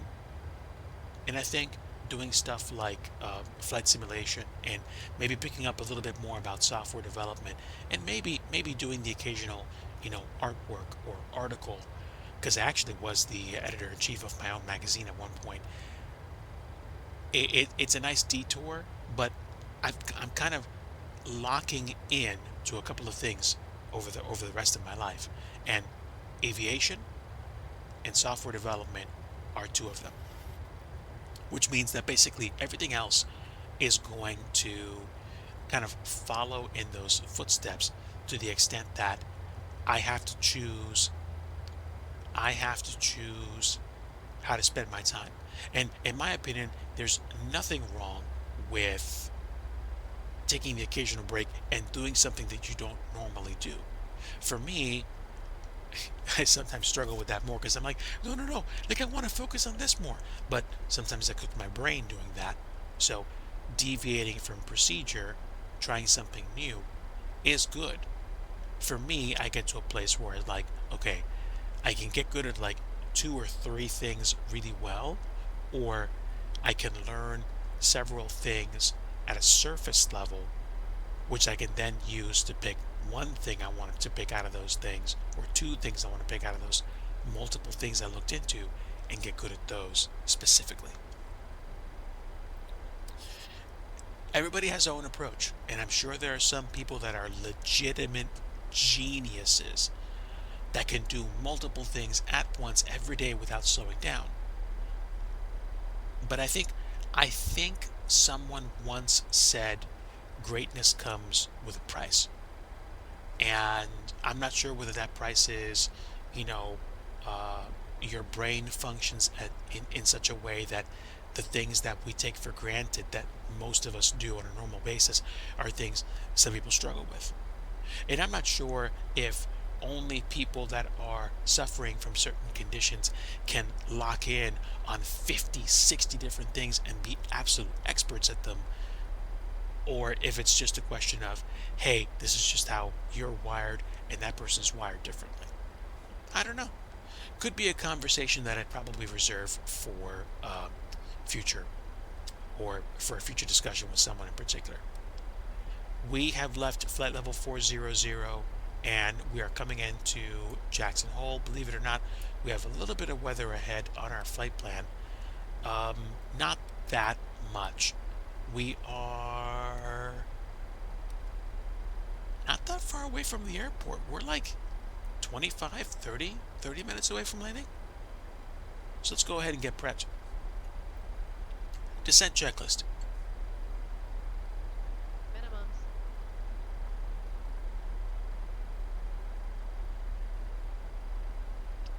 Set. VREF and V target. 129, 134. Set. Auto brake.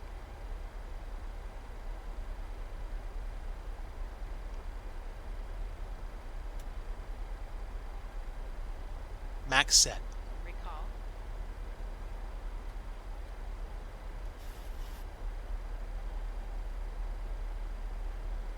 Checked. Descent checklist complete. Wonderful. So the next one's going to be the approach checklist, or the 18,000 feet flight level 180 transition checklist.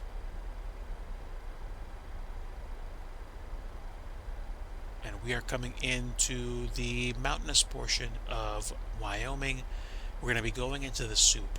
So let me do myself a favor and check the weather for Wyoming before we get too comfortable.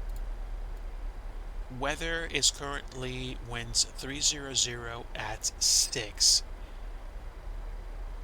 which means the winds are actually coming in from the north at 6 knots, which might be a concern,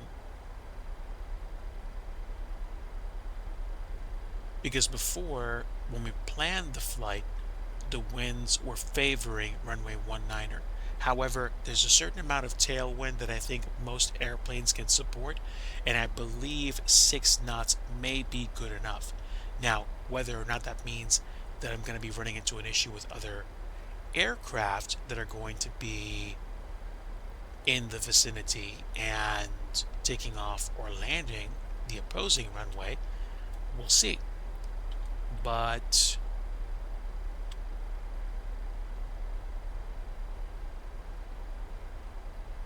clouds are few at 11,000.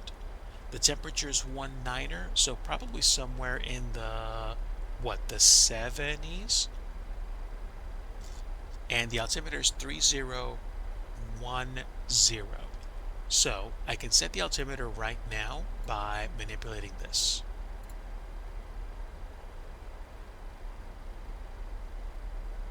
And you can see that right there. So 3010 is set. So when we cross 18,000 feet, I can hit the button and then we go back to local pressure, or at least the pressure for the airport right now. Are we going to have an issue with weather? I don't know. Precip and cold air might actually result in some icing on the wings or the engine. So the engines, excuse me. But it is what it is. I'm not worried. And we also have a heads-up display, which is fun. So I can use that for the approach when we land at Jackson Hole if for some reason we need to rely on instruments all the way down. Now, I don't know if this airplane is cat rated at all, but I mean, we could just be knuckleheads anyway and go for it, which is most likely what I'll do. I like to kind of push the envelope a little bit, and I've done that before. So we're about 10,000 feet out from transition altitude, and we are less than 80 nautical miles from the airport.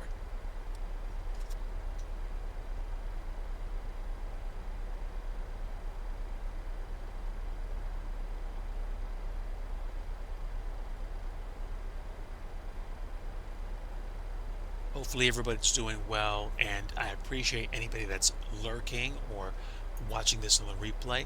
I do tend to keep my videos as VODs on my Twitch channel for a little while, but sometimes I do sweep them out. So if you are watching this on replay, thank you for hanging out.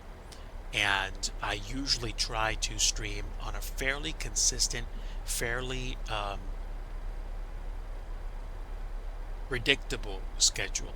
Usually what winds up happening is, if I'm going to stream on a weekend, it's probably going to be either on a Saturday or a Sunday afternoon. Usually never on Fridays, but in the past I have done some Friday night streams. Usually very few, because I like hanging out with my friends and seeing what they're up to, including friendly folks like Fuzzy Pickles.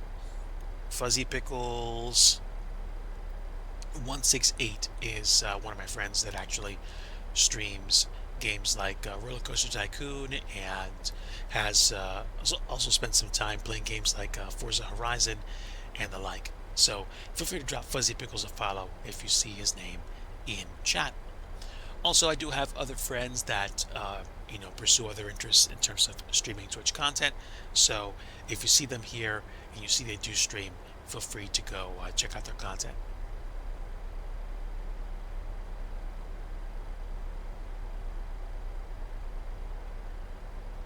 I will say that this week was a bit more challenging than I feel like I was like prepared for, but at the same time, I'm grateful for the Lord's blessing and provision to help me get through it. I have no worries about being a bit transparent. Sometimes I got really overwhelmed, and there was a lot of stuff that I had to figure out really fast. But given the way software development works these days, there are some allowances that I made to be able to figure out the answer to some problems quickly.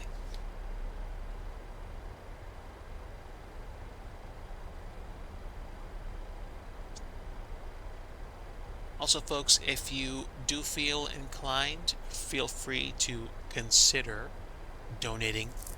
I have a Digi Crew logo in my About page, which should take you to, I think, a Streamlabs page.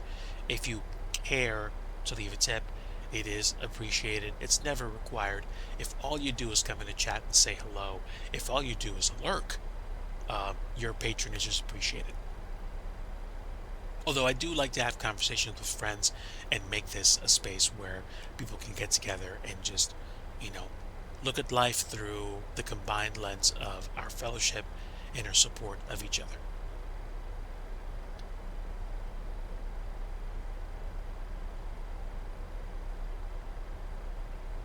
I like flight sim. I also do like to do other kinds of gaming as well.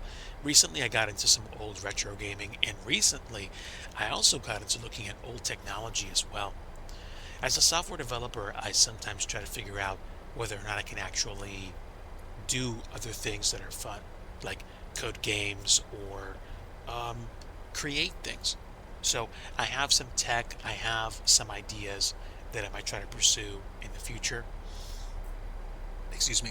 But I do also think that I'm trying to get to a place where I can let my brain breathe, think, proceed to be better and be more diligent. And maybe this is the season for it. Maybe. Um, I during the summer I also try to do this thing called Summer of Freeware, where I create freeware airports for Microsoft Flight Sim. In a couple of years in the past, or the last 2 or 3 or 4 years, I've tried to make that happen so that I can actually, release some products for people to actually enjoy. And I do have some airports available for download for FS 2020 on flightsim.to. If you look me up, just type Digi Driver, or even just type Digi Driver and flightsim.to in your search bar, and you should probably be able to find my airports as well. Eric Flight. Hey.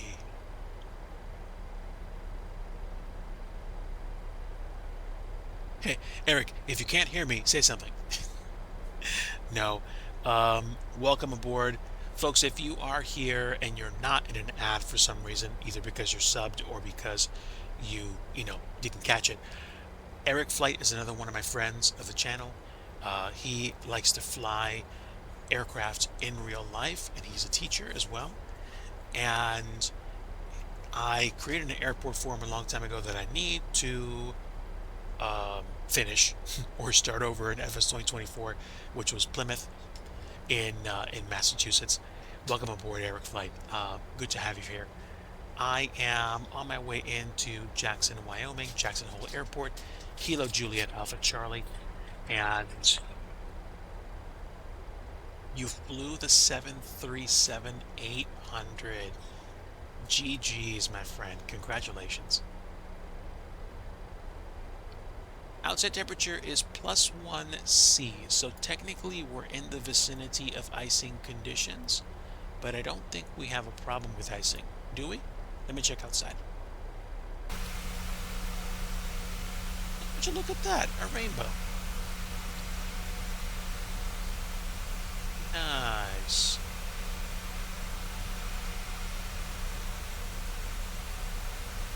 Kinda wasn't expecting that.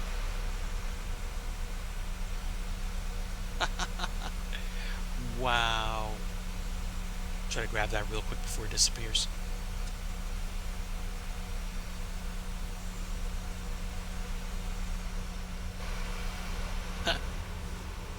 Typically don't see that. Okay, so we're below 18,000 feet. I hit the center button and we're back to local pressure. Here we go. Approach checklist. Altimeters.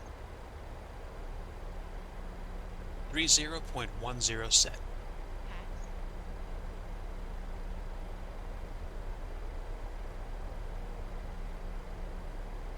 Auto. Start switches.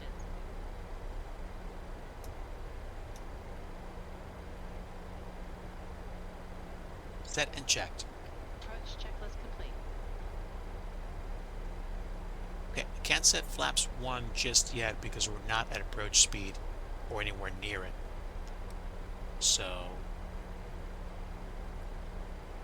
I think we are where we want to be from an altitude perspective, but we need to get slower. The question is, do I want to use my speed brake? I think the answer is yes.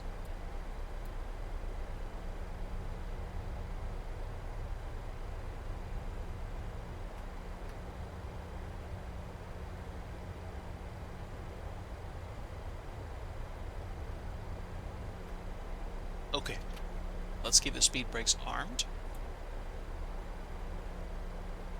And now we're coming close to Du Noir for our arrival. And there we go, there are the Tetons. The landscape over here is so pretty.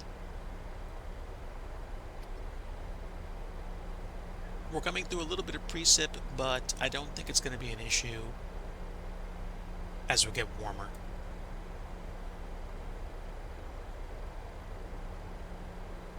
I think once you cross 10 degrees Celsius, you're fine for icing.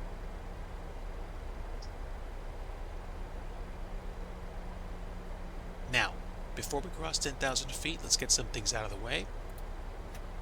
Landing lights for one, and Ladies and gentlemen, as we start our descent, please make sure your seat backs and tray tables are in their upright positions. Make sure your seatbelt is securely fastened and all carry-on luggage is stowed underneath the seat in front of you or to overhead bin.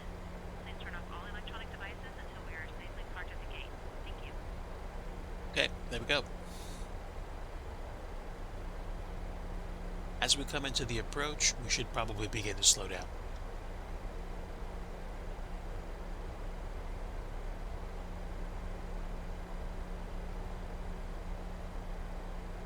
Yeah, ideally, I want to get back to a place where I'm doing, scenery development again, or at least flirting with the idea. But I also want to give my brain a chance to settle back into that comfortably. I don't want to force the issue, which is why I'm nowhere near thinking about scenery development as a business again, like I did some years back.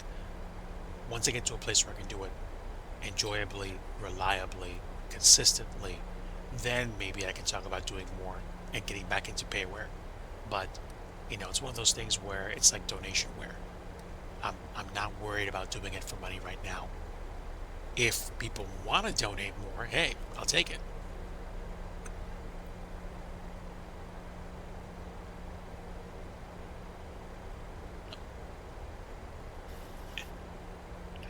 Yeah, I mean, your support of the channel would be your what is that?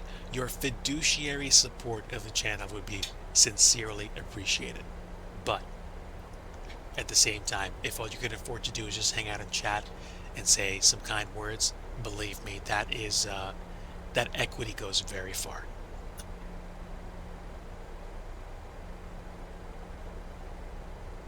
Okay, we're coming in pretty quick. I want to see why we're not slowing down, but let's try to do flaps 1 and see what happens. Can we deploy flaps 1 slightly above 250? So flaps 1 is 250, and now we're not 250 anymore. So flaps 1. Flaps 1.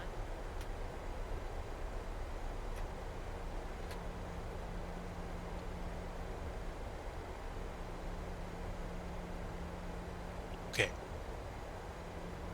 See if we start slowing down significantly. Please slow down significantly.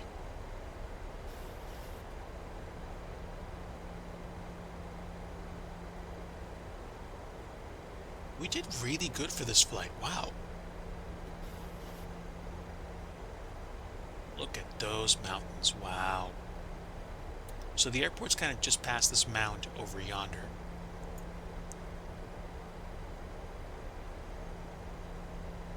Flaps 5. Flaps 5.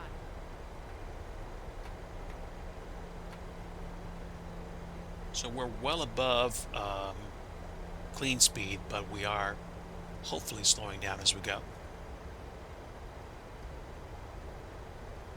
You can tell you're in Wyoming, right? Man, what a vista. It really made me appreciate flying into Wyoming so much. No joke.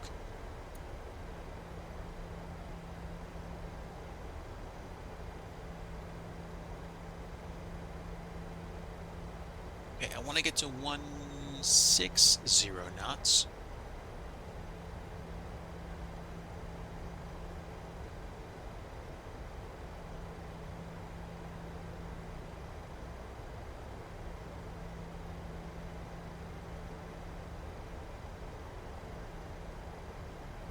Let's arm the approach mode.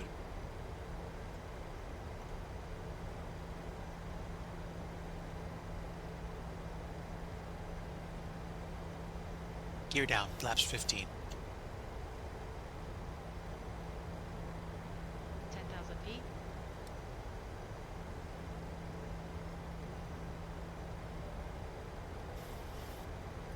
Ten 10,000 feet, attendants notified.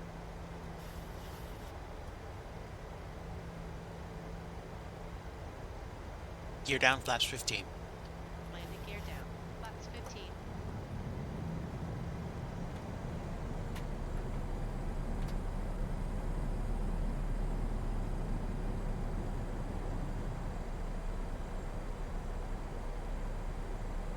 Before flirting with the red line. Wow.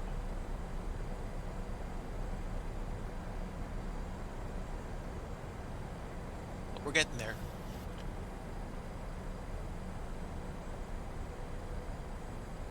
Flaps 25. Flaps 25. Flaps 25. Flaps 30. Flaps 30.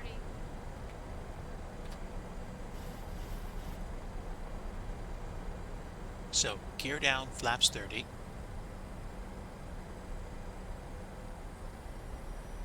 Before landing checklist. Speed brake. Armed green light. Landing gear. Down through green. Flaps. 30 green light. Before landing checklist complete.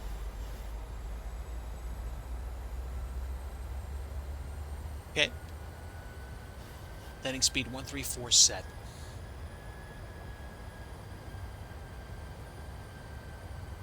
Oh, nice, nice. I like FS2 crew. I definitely like having company on the flight deck. For sure, it makes the experience so much more immersive. Landing.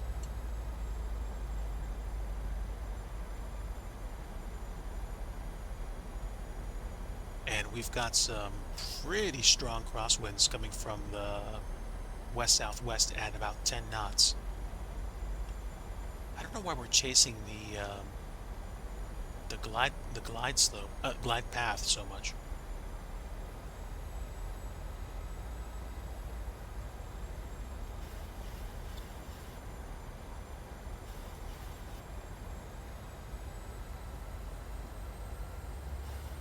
Feels so weird.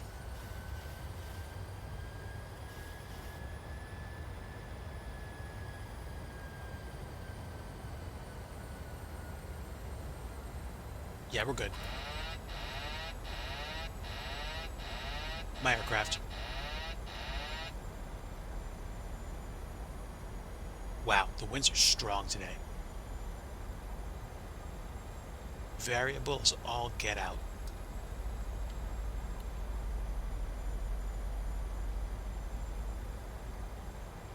Okay, yep. Auto brake max, here we go.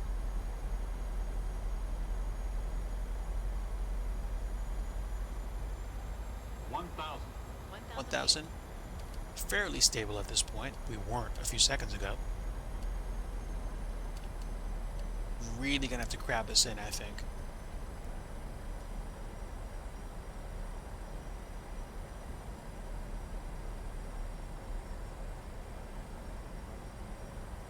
Fortunately, we can more or less go visual today.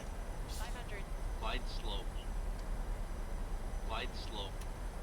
My engines. Glide slope. Glide slope. Glide slope. Glide slope. Glide slope. Glide slope. Glide slope. Glide slope. Glide slope. Glide slope. Glide slope. Glide slope. Glide slope. Glide slope. I think it's trying to tell me something. I think there's a problem with my glide slope. Minimums. Landing.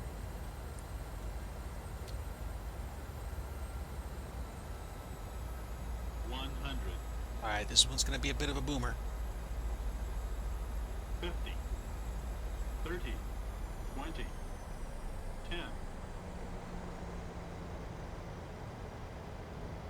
10. Loading. Speed brake. Alright, manual braking. Now reverse. There was supposed to be a reverse, but 60 it didn't work.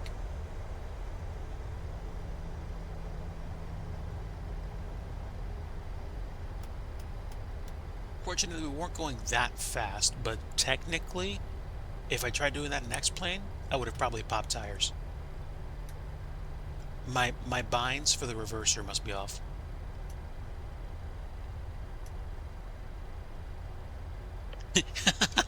F2, yes. It probably still works. Exactly.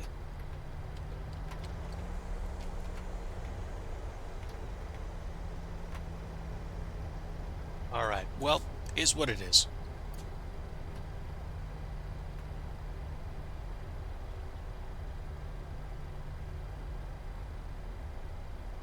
Right.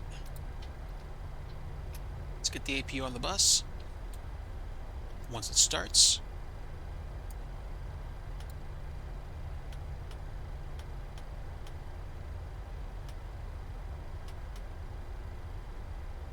And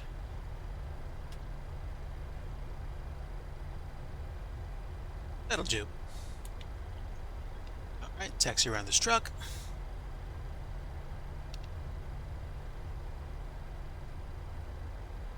Oop, don't go into the grass, Digi.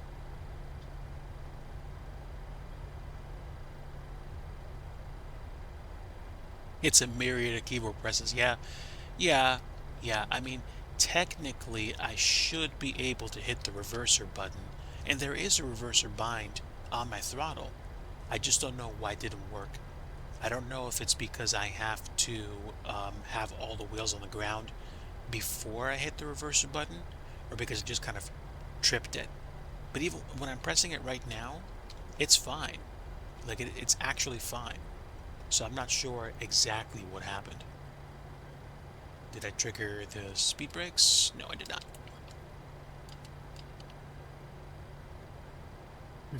Here we go. Okay.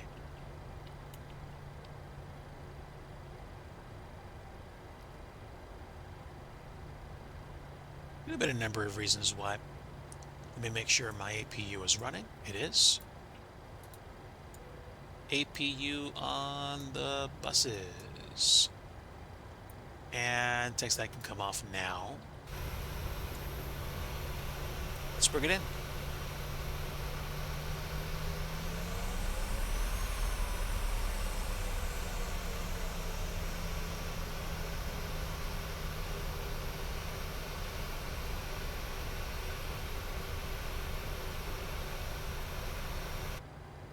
Good enough. Brake is on, and now parking brake is on. There we go. Parking checklist. 3 minutes. Parking brake. Set. Set. Start levers.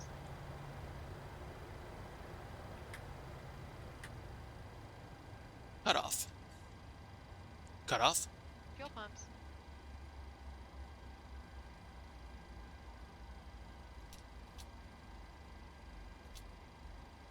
One on. Window heat.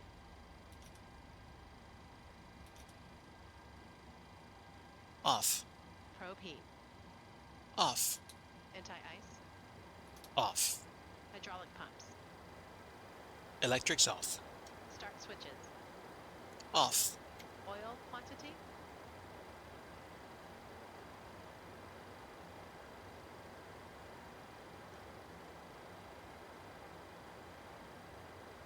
%.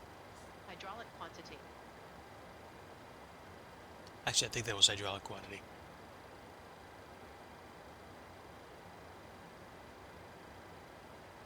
%. Radar. Should be down here.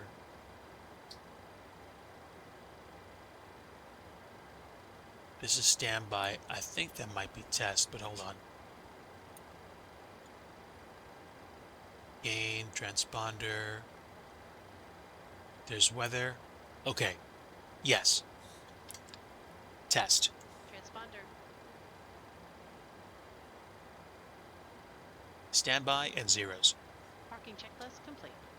Okay, there you have it. Let's go ahead and request deboarding. Deboarding requested. And we'll take some help from our friends at Frontier. And that is that. Welcome to Jackson Hole, everybody. I'm using the FS2 Crew PMDG 737 SOP 3, and I'm using the Animated First Officer mod for the PMDG 737. So that combination lets me have rules and then also have an animated first officer that actually clicks on switches for you. I don't necessarily know if you need the animated first officer in order for those switches to be clicked on automatically, but I do know it's nice to see someone in the flight deck with you. So mine's SOP 3. So you're gonna get a CDU 2. Nice.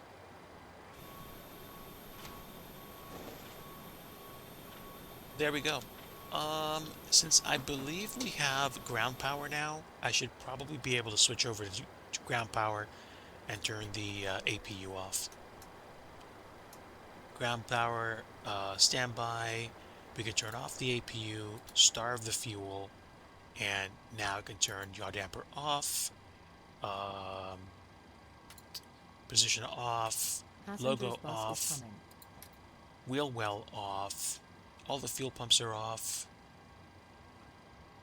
Da, da, da, da, da. That's turned off.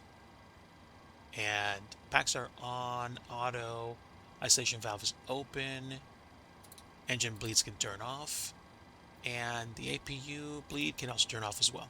Yeah, that's it.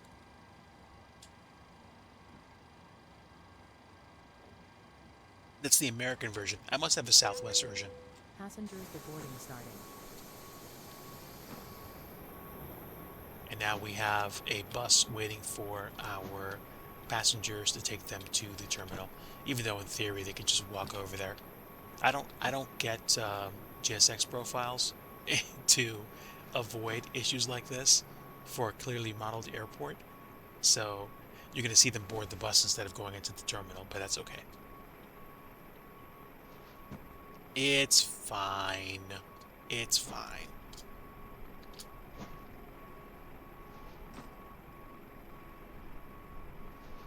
Yeah, there they go. Meanwhile, we have our folks on the ground emptying the baggage.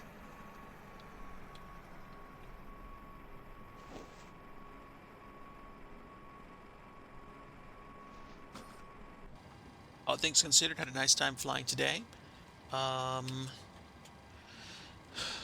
Did I turn this off? I did not turn the chronometer off. Oopsies.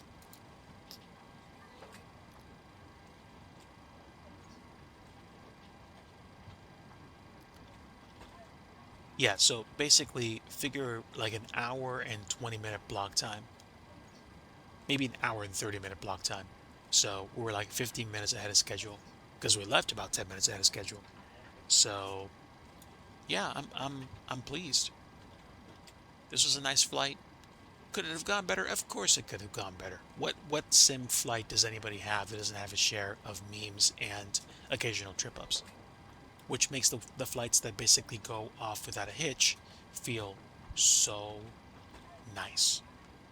Now, the fact that I was flying a 736 into Jackson Hole gave me a little bit of leeway on the braking. But again, if I would have tried manual braking at 111 knots or more, I would have probably popped tires. I'm actually surprised. This is a point. I'm actually surprised that the PMDG 737 did not pop a tire on me because I did actually pop tires once when I landed and hit the brakes too hard at Palm Springs one stream, I think a year or 2 years ago. I flew out of either Phoenix or like Vegas, into Palm Springs and basically took the 736 in, you know, just bravado, landed, and manually braked from touchdown. So yeah, I was gonna destroy a tire, which is both funny and educational. But fortunately, I did not destroy a tire, and apparently I was going slowly enough that I was able to actually stop in time. Because otherwise, I would have overrun, and I would have been wrecking the ILS approach or the uh, the Mousers for the other way, if there are any. Are there? I can't tell.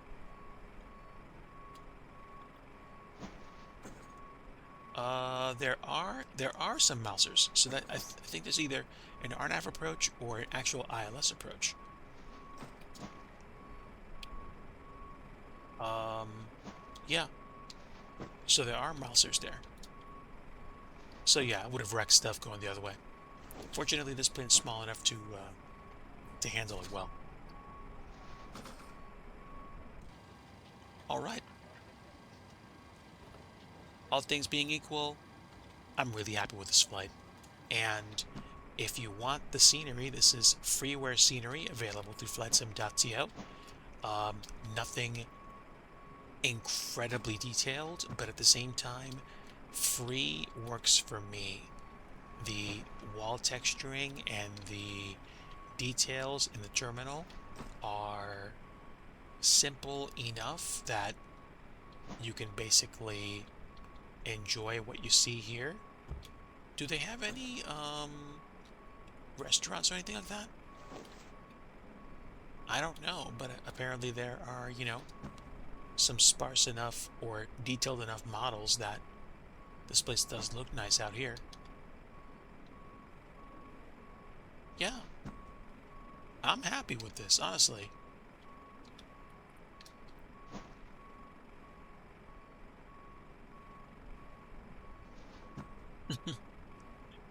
Yeah, I'll take it. I'll take it.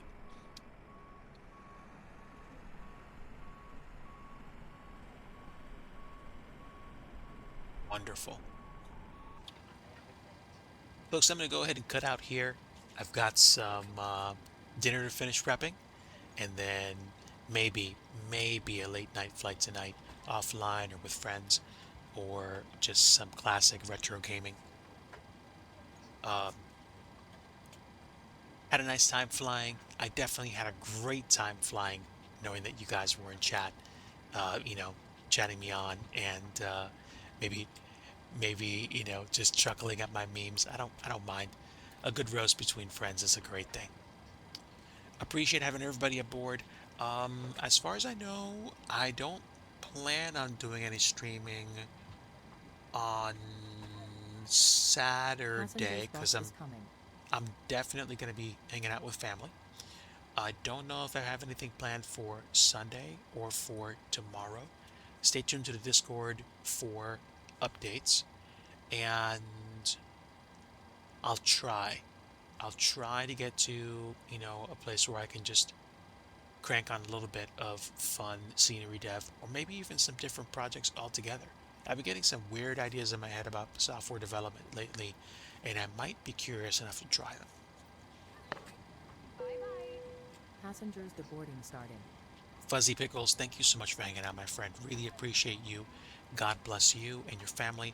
Eric, anybody else that stopped by that hung out or lurked, definitely appreciate having all of you aboard. Again, look at my Discord for updates and just for life updates in general. Again, just sincerely praising God for a quick and smooth procedure for my wife. And we will wait and see what the next few weeks are gonna bring. Again, I generally do not stress this a lot because I don't like to do stuff like that. But if you feel so moved, and if you have a little bit of spare change, consider donating to my PayPal through my Streamlabs account. The donation link is on my About page in the Digi Crew blue graphic.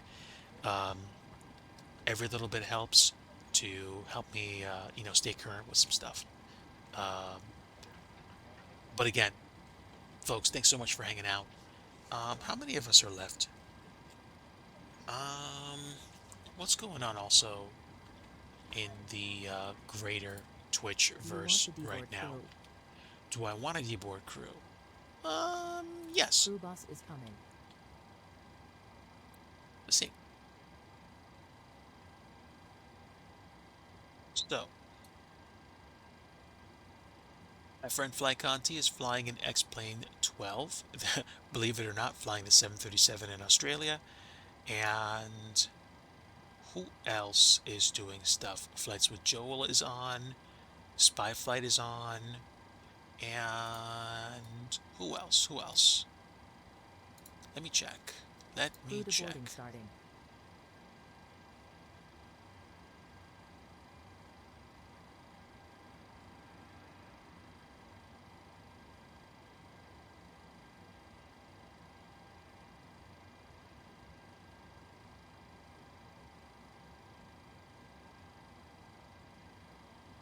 Yeah, you know what? Let's go raid. Let's go raid Flight Conti. Say hi for a little bit before I dip out, and enjoy the rest of our evening. A privilege to hang out with everybody today. Again, sincere privilege to see you guys, and wishing you a great rest of your evening. Stick around for the raid, and like I always like to say at the end of every stream, if you want true peace, you want the Prince of Peace, and that is Jesus Christ. Take care, friends. Stick around for the raid. Here we go. And until next Your time, crew I will has see you. deboarded.